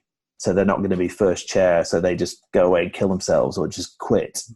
But then if you take them and put them in a rock band, now they're just like a genius and everyone worships them. They're like, really? Oh, but I'm a failure. I'm not a good person. You know what I mean? Because they're so attached to that narrative in their head about what their goals were. And they work so far, they've just overshot everything where everyone else is here, but they still didn't meet. Do you see what I mean? They shot for the stars and they hit the moon. And everyone else being like, you're on the fucking moon. That's amazing. And they're like, yeah, but I'm not in the stars. I'm fucking sulking up here. It's like, how about you just recontextualize and now you're a god? Do you know what I mean? Like that's the thing to me is so, and so again, like the example of the slam poetry girl, how many people are there who haven't given themselves permission that they could rap or turn their poems into songs? But I'm a poet. No, work with me. And crucially, here's the thing. That hip-hop producer working with that slam poet can't do it on their own. If they suddenly said, oh, thanks very much for the idea, I'll do that myself, they'll fail because they don't have the experience of that hip-hop producer, that beat maker, who has the taste to filter their ideas. Does that make sense? Yeah. So I would say that's key, is that it's also, no, but I want to work with a rapper. I want to do what I want to do. It's like, well, what opportunities do you have? Maybe you meet like the next Sheryl Crow, go to open mic nights, see what's around. Maybe it's like Sheryl Crow with hip hop beat, with trap beats. Do you see what I mean? And because it's not an easy thing to do to make hip hop or trap beats. It's like, but again, you see how I do this, right? You put something in front of me and I'll kind of and come up with something. But that is the thing of like, say in your hometown, Nico, say in forget coronavirus, you're in Big Sur and you go down, let's just say for now, you're an aspiring hip hop producer. You go to local talent night, you go to a jazz night, and you find someone who's super talented, like there's a harp player at the talent night. Hey, do you want to work together? Maybe like try, and maybe you get on great, or maybe it doesn't work, but you tried, and the next thing works or something else works. But crucially, you're now innovating and you're doing something that is potentially much more culturally interesting than trying to find a sneaky hack or technique to get your beats to rappers. How should I write my email, Sam? What's the best way to approach artists to get your beats in front of them? It's like, they have to be, unless they're so good, because most people, again, that's where I almost feel like, and this goes back to what I was saying about the concert pianist guy, if you can shift context, it's as good as being like 20% better than you actually are. Because you're changing reference. So here's an example. Take an average sushi chef from Tokyo and drop him into Manchester, and he opens his own, in Manchester, England, opens his own sushi restaurant in Manchester, England. It's like the best restaurant that you can't get a table in, because how many sushi chefs are there in Tokyo? But now in Manchester. But then but you take him from Tokyo and he meets a girl, he moves to Manchester, and he opens his own, so maybe he meets a girl in Tokyo, she's from Manchester, they move back together, he's trying to think of what to do, trying to get a job. Oh, well, maybe her dad's rich. He's like, I want to set you guys up. You should start your own restaurant. I own property. There you go. Start a restaurant. And he's Japanese, it would be a smash because it's like, it's proper. You would walk in there and go, wow, this feels like I'm in Tokyo, because the guy is like, I just did what we do in Tokyo. And funnily enough, actually, one of my, a lady who used to work for my brother, she, in his restaurant, she was a manager there. She went to a Mexican restaurant, sort of not a chain, but it's called Santa Remedio. It's quite a good Mexican place in London Bridge. And the guy who runs it is from Mexico. So she ended up going back to, I can't remember whereabouts in Mexico, but anyway, she ended up going back to Mexico with him, and they went to a bunch of places. And when she came back, she had found the cool the place that the Mexicans go to, which is very sort of rustic, simple, white walls, super cool. And she was telling me about it. I'm like, oh my God, you got to start a place like that here. Because the place that she works at is a bit like a sort of Oaxaca. Do you know what I mean? That kind of like, a bit, it's cool, but it's a bit kind of, a bit chainy, a bit of a kind of slightly kind of corporate take on culture, where it's really like, so your mum would go there and be kind of like, oh, this is very Mexican, I like it. You know what I mean? But if anyone is a bit more sensitive to, it's a little bit try hard. You know what I mean? They're really laying it on thick with the Mexican. But crucially, what was interesting, the guy who does the food's great, but his taste is very Mexican. So he thinks that's what people want. They want me to do this. Whereas her white English take is, no, throw it away. Do you know what I mean? Do this more minimalist, low key, aesthetic. And that will be, now you can charge more, because the kind of people who walk in are like, oh, this is my kind of Mexican place, as opposed to, hey, senor, do you know what I mean? It's like this being this kind of like married, it's, with like lucha libre masks on the wall and like Day of the Dead kind of like stick figures. It feels touristy. Yeah. At least in my instinct. Maybe it's not, and that's actually how things are.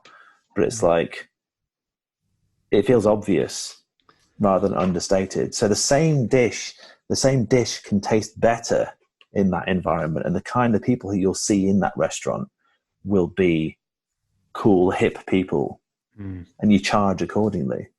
So, I'm kind of off on a bit of a tangent now, but context anyway.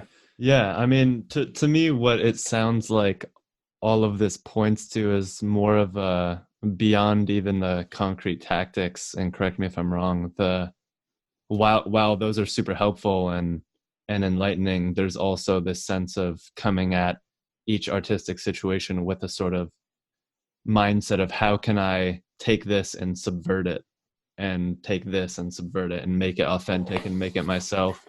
And it seems like if people can sort of instill themselves with that mindset, then they'll be able to creatively come up with their own solutions the way that you're able to, where we give you an idea and you say, oh, you could do this. It's where I think the most valuable thing that people could take from that is learning the way that you're thinking about it rather than the concrete ideas. Yes. And come up with ways to That's yeah. Yes, if I can just respond to that, I think that's a really interesting take. And I would say that you're absolutely right. The idea of inversion is central to all of that, because if you take what's normal and what's expected, that's not what culture values. If we already have a lot of that, we don't need more of it. So when the Beatles came to America, oh my God, look at their haircuts. They've got these mop top haircuts, and they're from England, and they play rock and roll, so, and there's four of them, and they're all really handsome and kind of sweet, and the songs are amazing. They're not like what we're used to, so they hit like a ton of bricks because they were just this explosion, this sort of Beatlemania. The songs were incredible, a bit like a Billie Eilish thing of like, who is this person, where it's sort of, it feels like it's targeted to a generation, like global warming, teen anxiety and suicide. It's like you're speaking my concerns, my language, So like the Bob Dylan, she's like the Bob Dylan of her generation in a way, in that she's speaking of the concerns, because there's a lot of conversation about the idea of politics and how does it relate to art, and it seems to not really be around too much. But yeah, and what's interesting is I've watched quite a lot of Billie Eilish and Phineas being interviewed, and they talk in these terms about not doing the obvious thing, and going in a different direction. And some of that is even basic physiology. Like, she is pretty, she is blonde, but she chooses to kind of run away from that as opposed to lean into it. And not smiling. So she doesn't smile, she dyes her hair, she wears shapeless clothing. The music's dark rather than happy. She whispers rather than belts out the singing. So you can actually go on a point-by-point thing and see what she isn't doing. Does that make sense? Totally. So, and this becomes something so just to get back to what you were saying, it's a skill you can practice, which is what's the opposite of that. So an obvious one is, say, like Ocean's 11. It's like they're all men. Okay, well, what about if they're all women? That's a lazy one, but it works. And they did a movie. Or female Ghostbusters, Whereas that movie Hustlers, I didn't see it with J-Lo, but I thought that was a really interesting one, because now you're telling us a story we haven't seen before, because you can believe that these women were hustling money out of these dumb, slobby bankers, using their bodies and their, to put one over on the bad guys. And in the way that I didn't see the Charlie's Angels most recent one, but the idea of these three kick-ass secret agent women. Again, the interesting thing with that, if you have Drew Barrymore and Lucy Liu and whoever the third person was, I can't remember now. Was it, sorry? Cameron Diaz. Yeah, exactly.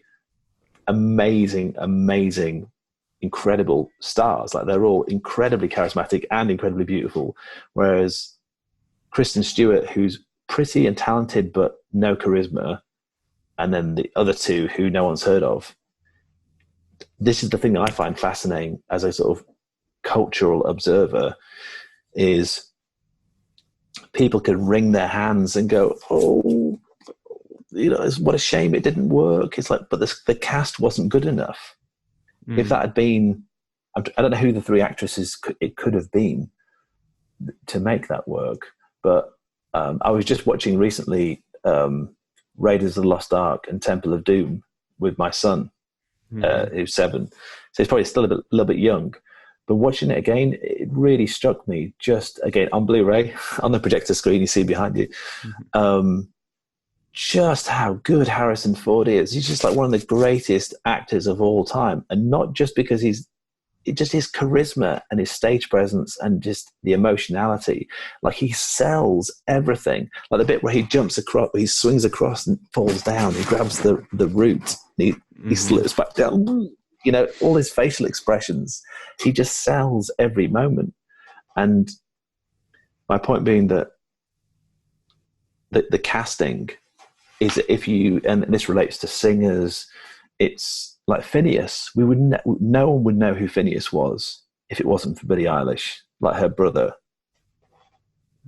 I don't think. I think that he's talented, but I don't think he's that talented. Whereas Pharrell would have made it no matter what. Does that make sense? Is that, and that might seem slightly controversial, but if you listen to Phineas's music, it's like, it's all right. But before and after, there's not much to it. Whereas Pharrell, if you look at the hits that Pharrell's done, it's unbelievable. And so I'm keeping a very high standard here, but I'm just trying to make the point. I think sometimes a less experienced cultural observer can look at everybody and see them all as rock stars in terms of their level of ability. But I think Phineas is talented, but maybe got a little bit lucky based upon who his sister was in terms of like the level of success, you know, being producer of the year, you know? Yeah. Because again, you see how the two of them together, but at the same time, to be fair to Phineas, without Phineas, I don't think Billie Eilish is Billie Eilish without Phineas. So they need each other, but I'm just saying that there's a much better chance that she's successful without him than the inverse of that. So I think a lot of this is about having opinions, reasoned opinions. I can't not think about these things. That's the thing. I'm sort of plagued with thinking about this stuff all the time. It's all I'm interested in. And yeah, so to go back to your earlier question, it's sort of practicing this stuff, getting fascinated with the level of detail, listening to lots of podcasts about artistic process, reading books, but making sure it's the, you know, artists who have some substance to them.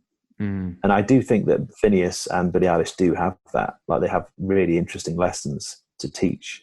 Like, in fact, there is a video that's just gone up on Pitchfork about Phineas talking about making the Billie Eilish record. And one thing I really took from what they were saying was, there's a track, I can't remember what it's called now, but something about Burn It Down or something like that. Watch. And yeah, it's called Watch. Is that what it's called, the song? Okay. Yeah, with the matches. Okay, yes, there you go. Yeah. Exactly, the matches. But yeah, the point being is, it's thematic. It's not just random, you know, because random field, I mean, field recording in your case is tied to where you're from and all the rest of it. But in this case, it's a percussive sound that is thematically tied to the lyrics of the song, if you see what I mean, which you can hear, oh, that's a match being struck. Whereas if you, and again, this is not in any way a negative thing in your example, but let's say you recorded a stream where you live and that's used in the music. Only you know that that's something that's near your house, if you see what I mean. Yeah. And that's not a reason to not do it. But in Phineas' example there, it relates to the lyrics of the song. Yeah. So they're different things, but there was other examples of that where that sort of literalness, where it's sound design plus something else. So not only is the match an interesting sort of snare sound, but it also reinforces the theme of the song. So I think there's so much that they do that is, and oftentimes, as we had in the lesson, there are these little whispers. You got to pause and think, what did you just say? What does that mean? How does this relate to me? Because what he's not going to do is say, and this is the interesting thing, actually. Okay, so let me reframe this. This is a tip for prospective artists, is you have to get good at reading the subtext and reading between the lines, rather than looking for the top 5 tips that artists should be doing. Does that make sense? You've got to find your own ones in hearing other people talking about their process, because all the stuff I've taken from any artist for the most part, they don't start the sentence with, I think artists should do this. Mm-hmm. They just explain. They go, I guess when we did this. And if you remember, I think I probably was doing this at that time where I would sort of pause and commentate and then let it play a little bit and then pause and say, well, what they just said there was, etc. And this is what I think in relation to that. So, so in that New York Times Billie Eilish video, she's sort of saying, it's like, she started with the idea of, I wanted a bunch of W's in a row. So she started from that point. So to go back to the idea of like that song list kind of thing, it's like song with lots of W's in it. That's how it begins. And then it's like, now I've got those W's. What point of view is this from? The monster under the bed? Ooh, I like that. Yeah, monster under the bed. What do we know about the monster under the bed? Okay, well, do you see what I mean? It starts to kind of build out from that seed of an idea, a bunch of W's in a row. And one of the things Phineas says in this Pitchfork video is, which he hadn't said in previous ones, was almost, or kind of expanded out something, was the dark theme throughout, in terms of like the kind of shrieking noises and the distortion and the weird vocal effects. They were thinking literally about aesthetics, but they didn't call it aesthetics, right? They didn't sort of say, me and Billy are really into aesthetics, and that's something that, all you artists out there should really think about. And what aesthetics are is the idea of the general tonality of your record. So if you're making a record, he says, we were just really into dark sounds for this record. So the prospective artist might mistakenly go, oh, dark, okay, I'll do dark. They can only do what they hear. They don't hear the concept that underlies the thing. And that's what is at the root of what you were kind of talking about before, with regards to how I will potentially take an idea and sort of look at it from different angles, like examine where the value lies, essentially. So like in Jaron's case, having like the classical training, if that's just sitting on a shelf, it's just a bit of a shame. It doesn't have to be used, but it should almost be a bit of a fixed point where, here's a perfect example. It's like you'll often hear that, say, like a model, say a female model has a particular side she likes to be photographed from. Oh, this is my best side. Shoot me on this side. Like they know what their best angle is. What's your best angle as an artist? Do you have a great voice? Do you have really good lyrics? And this is what something related to mixing. Like, what's the most important thing in this track? Is it the bass guitar? Is it the vocal? Is it the drums? So if Dave Grohl's making a record with Foo Fighters, the drums are going to be pretty important, right? Because he's a drummer. So he's thinking from a drummer's point of view. But also his listeners probably are into drums because they're like Dave Grohl. Does that make sense? So it comes back to understanding expectations and again, also, as you're thinking about these concepts, relate them to other mediums like cinema. Like, we all know what to expect in a horror movie. There's going to be death, murder, mayhem, gore, cool monster design. Who's going to survive? How many people will die? What's the body count going to be? There are certain fixed points. Romantic comedy, he's going to get the girl, lose the girl, get the girl. And if it doesn't have those things, then it's not of that genre. So this has been one of my personal big sort of realizations, is how interconnected all art is, and that reading about architecture can give you hints for music, if that makes sense. Like I bought a book recently, 101 Things I Learnt at Architecture School, and it's like a sort of toilet book. You just have like there's one idea on a page. They have a few of those. Yeah, they're great but then crucially, you're looking for. Have you heard of Pareto's law? So it's exactly. So 20% of exactly. So 20% of the knowledge gets you 80% of the results. It's like a Tim Ferriss thing as well, right? Where also, even in that Blinkist or whatever, or like book summaries, what are the main takeaways I need to understand from this book? In fact, there's a really good book I'm going to recommend called Perennial Seller. Perennial Seller, and it's the idea of stuff that sells over the years rather than something that's trying to be a flash in the pan now. So Sufjan Stevens is a great example of that. It'll continue to sell constantly because people continue to discover and go, oh my God, have you heard this? And share it as a result. In the same way, The Great Gatsby, if publishers counted sales equally, The Great Gatsby would continually be in the top 10 bestseller book list because it sells enough to most weeks be in the top 10, but they don't include it. And also something else as well, something like 80% of publishers' money comes from the backlist, not from new books. So Hemingway, Stephen King, all this stuff. And so what he talks about in this book, Ryan Holiday is the author, is an American author, and he talks very eloquently, and I've stolen quite a lot of his ideas and I read it probably about 2 years ago, and I came back to it recently to reread it, and I was like, wow, a lot of the stuff I was saying I've sort of taken from here but forgotten that I read it here. And what he describes is the idea of basically focusing really hard on making a better product, better book, better piece of music, in order to have something that will be timeless and last, making something interesting, innovative, memorable, and then also approaching the promotion of that in the same way, not obeying the status quo or the rules of the time. But yeah, so Perennial Seller is a really good one. Steal Like an Artist, we talked about in class, didn't we? I think Austin Kleon. Is that a book as well?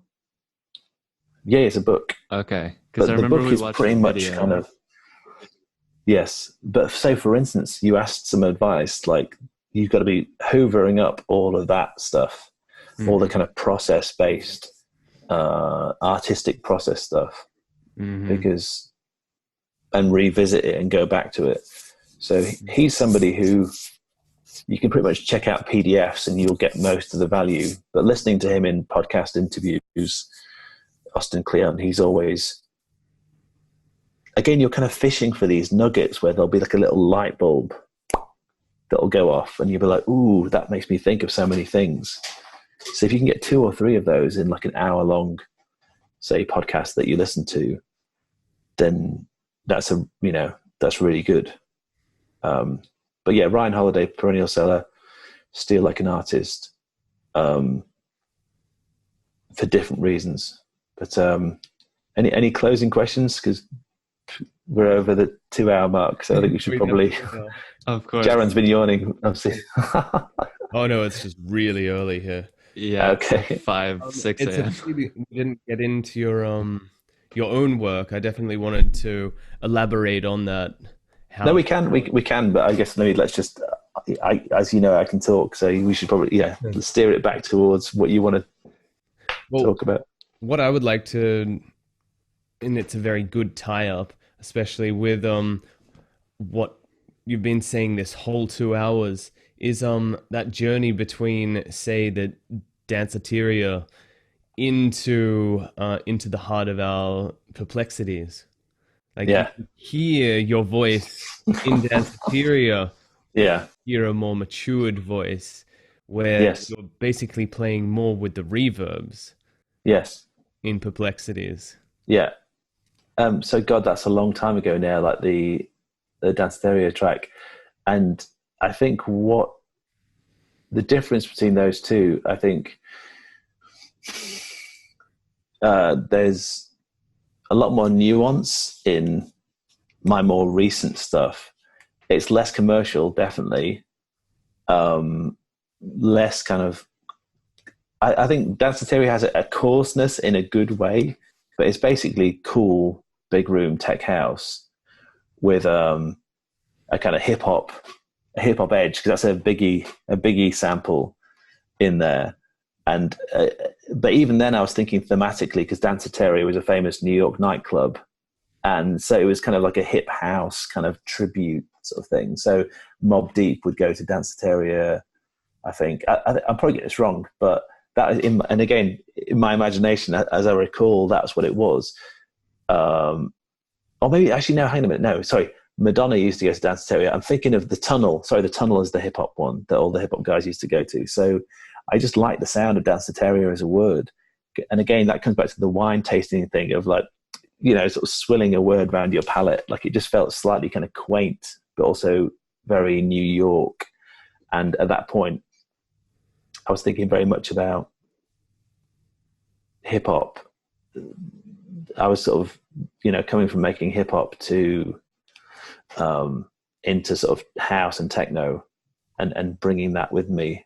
And so, whereas now, so that's actually fits with Nico's question before about the sort of transition, you know, into a more kind of esoteric and more avant-garde research that has sort of fed back into my sort of conceptual thinking. So probably what I was doing in, say, around the time of Danceteria was thinking in a more, a slightly more simplistic, more pop kind of way, where I think I look back sort of fondly on it, but I slightly cringe at the sort of the broadness of it, if you like, which is very far from, I guess, what I'm trying to do now. And also I was just working in Logic at the time, so I did that in Logic, all in the box, whereas in the heart of our perplexity is all sort of hardware. So I've kind of made a transition as well from sort of software to hardware. But actually the B side to Danceteria, it's called Run Interference, and actually, and the other track, Cotopaxi, I feel much more connected to those two than I do. So Danceteria was definitely way more popular and was more, probably more, got better responses, but I preferred the weirder B-sides. Yeah, it was Cotopaxi that I definitely liked the most. I just didn't know how to say it.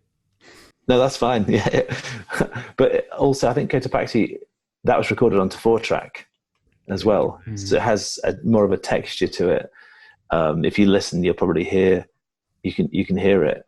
That was actually just Ableton going directly out into a 4-track, so I didn't have any other gear to use with it.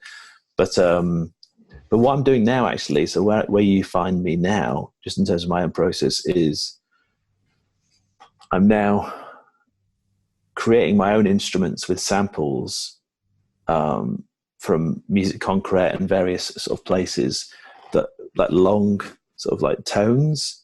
So samples I've made myself. Like I went to a studio probably about 2 and a half, 2 years ago now, which had like a whole array of incredible old synthesizers like Prophet 5, Prophet VS, original Mini Moog, EMS Synthy. And I just paid for a couple of hours and I just recorded into Pro Tools, me just jamming, like making tones and filter sweeps. And I brought those home and I've now made instruments out of them. So I'll take like a single kind of sort of sound. And then now you can just play that. That's that one shot on the in Ableton.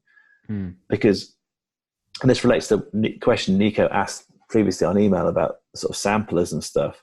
So you're saying with the EMU sampler, I've kind of reluctantly given up a bit on the hardware sampler, at least in the first stage of the process, because I used to be really attached to the idea of like writing with those machines. But in actual fact, I think the computer is just such an incredible asset to write fast and to get the ideas out, to judge whether they're worth further development. So that has been, and this actually relates to, so in terms, back to your question, Jaron, about the gap between those two things, is that I'm only now arriving at this process. So into the heart of our perplexities, all of those pieces were written almost somewhat sequentially, laboriously, and developed and fiddled with, and then go back to this one and then that one, almost asynchronously. So they're in various stages of completion, almost like with my head down, sort of just shoveling, you know. And at some point you kind of see what you've got. Whereas I'm now working with a system where I more have like a sort of spreadsheeted kind of list of tracks with attachments of the sort of basic demo outline of each one, just to see whether they're worthy of that further development. And so I now have these whole Ableton projects, which maybe have like 30 or 40 simpler. So EXS24 if I was using Logic, but they're all there ready to go. So I can just drop in, say I've got a loop, say in the example I gave before, I've got like a 4-bar chord progression. I can drop that into my Music Concrete Instruments Volume 1, which is say 30 instruments like pads, FX, basses, and they're all a single sample, like a bong or a noise, but they all sound incredible because they're sampled from records or stuff that sounds great. And I have one delay and one reverb just to add stereo or details. And I can now just drop in the 4-bar chord progression and then maybe jam some ideas over the top just to get a quick texture or background sound that can then be another layer that can then be brought back into the project, that should this idea survive, I've now got the stems or, you know, the original simpler outline, and I might then put it into the sampler once it's worth taking forward. And I'm actually thinking to do that with lead sounds as well. So I might have a bunch of like, you know, kind of like mid-rangey kind of sounds. So I might have like,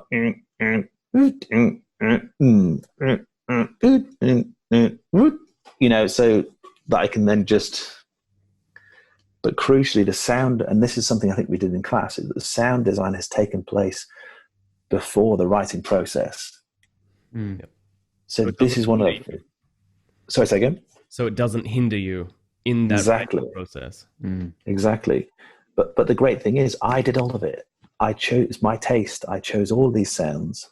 I created them or I selected them.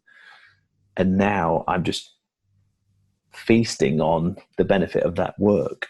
Because I think one of the big things I've taken away from production analysis has been that sort of sequential, segmented workflow where today I'm just going to make sounds, going to, you know, make some crazy noises. And I think we talked about Trent Reznor doing that, where he'll just have a day going in the studio, loading up his sampler, like hitting buckets, you know, into a flanger, like, and now maybe that's the lead sound in the track. So it's almost a sort of contemplative, focused approach to each aspect of the process, rather than a kind of jumbled, I'm going to make a beat, you know what I mean, sitting down. And that's actually something that I saw echoed. And this is the other thing, Nico, as well, to what you were saying before, to the hip-hop producer, is that when you start to join some of these conceptual dots, you start to see things coming back to you from how certain artists operate. So when I see Nick Myra doing a cook-up and the melody's already prepared, so there'd be like a melody that someone else has made and he's just doing the beat and filling in the details. I'm like, ooh, this is really interesting.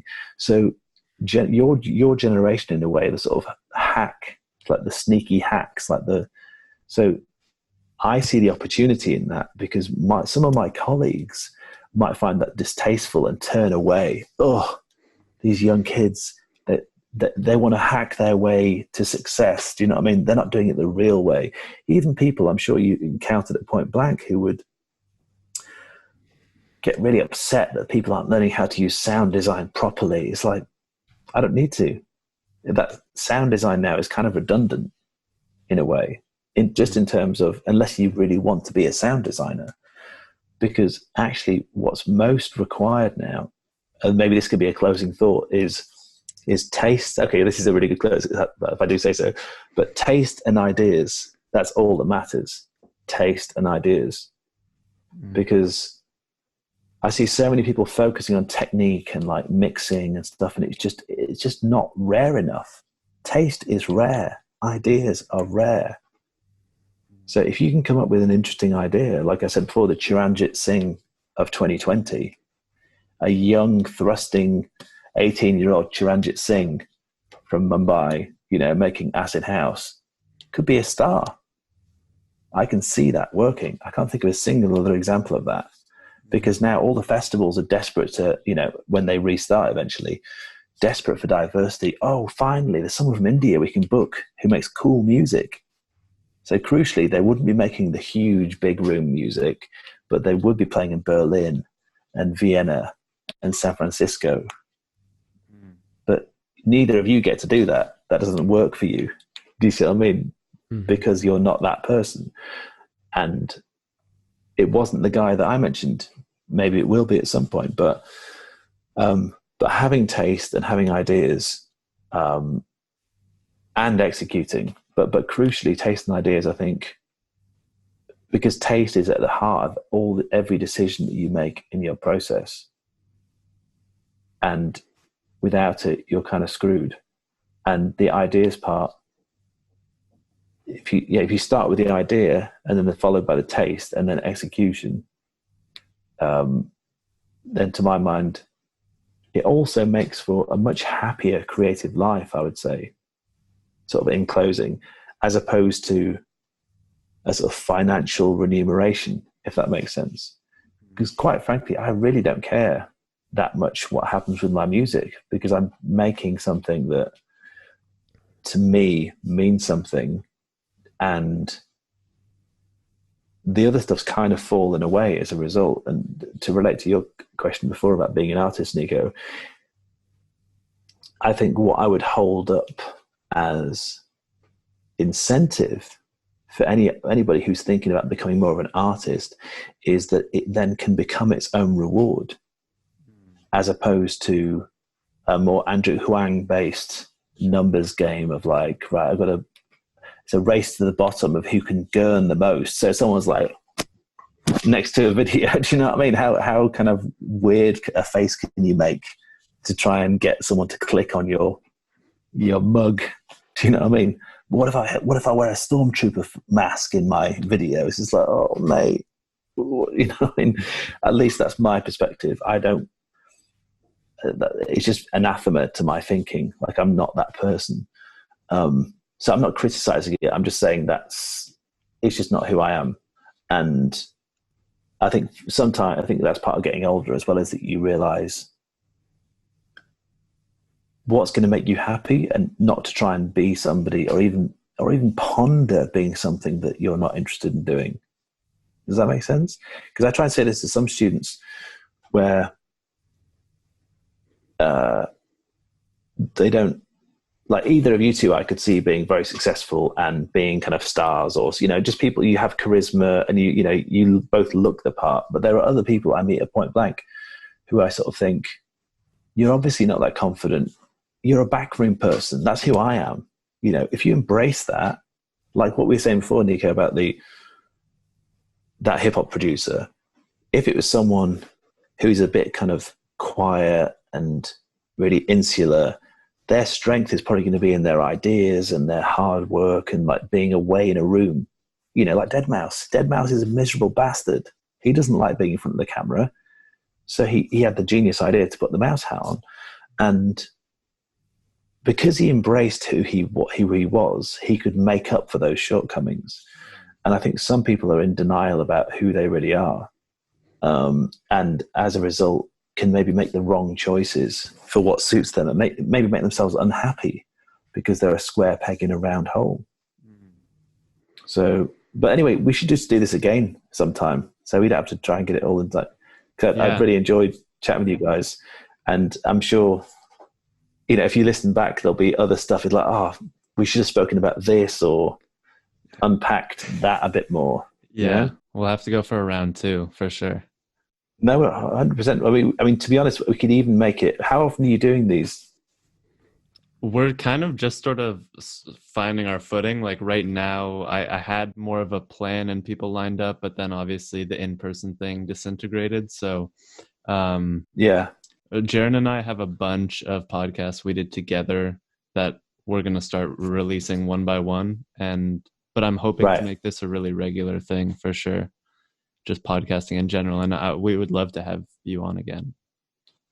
But I would be happy to do like a sort of, almost like a sort of check-in. You know how I sometimes have like people who just check in, like a sort of like Mark Maron will have people back in, because because what I think could be interesting is as stuff comes up, like topics of conversation or ideas that you guys are discussing, it's almost like I can be like, you know, like this sort of resident doctor, you know what I mean? How like a Oprah or how like Dr. Phil or something like this. Let's bring in our professional expert to kind of like choose, you know, it's almost like a part of the extended family. So rather than being like a sort of, you know, 1 or 2 time guest, I'd be more than happy just to, because it's great to catch up with you guys, and I'm really keen to hear what you're up to. And I think is the more you're able to be, so I'm really glad you mentioned about your situation, Nico. The more you're able to talk about yourselves and what you're struggling with, the more juicy that can be. You see what I mean? Because the more specific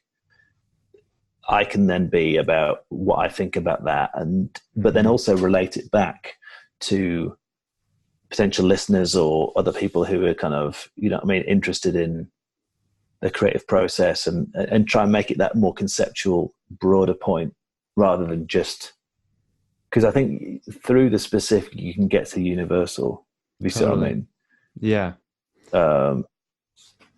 Cool. Yeah, and totally. I like that idea. I'd be happy to have you on as a resident advisor. Yeah, well, whenever. I mean, like, yeah. but like I said, I think it's just, you guys obviously need to find your feet with the form and how it kind of works for you. But I think some sort of creative process type or creative process chat, I think is really, people are really hungry for that. Like, I want to hear artists talking shop and find, you know, the things that they struggle with, because I feel the same. And, you know, yeah. I think there'll be a lot of value to that. So cool. 100%. Nice one, guys. Right. Well, I'm going to get to bed.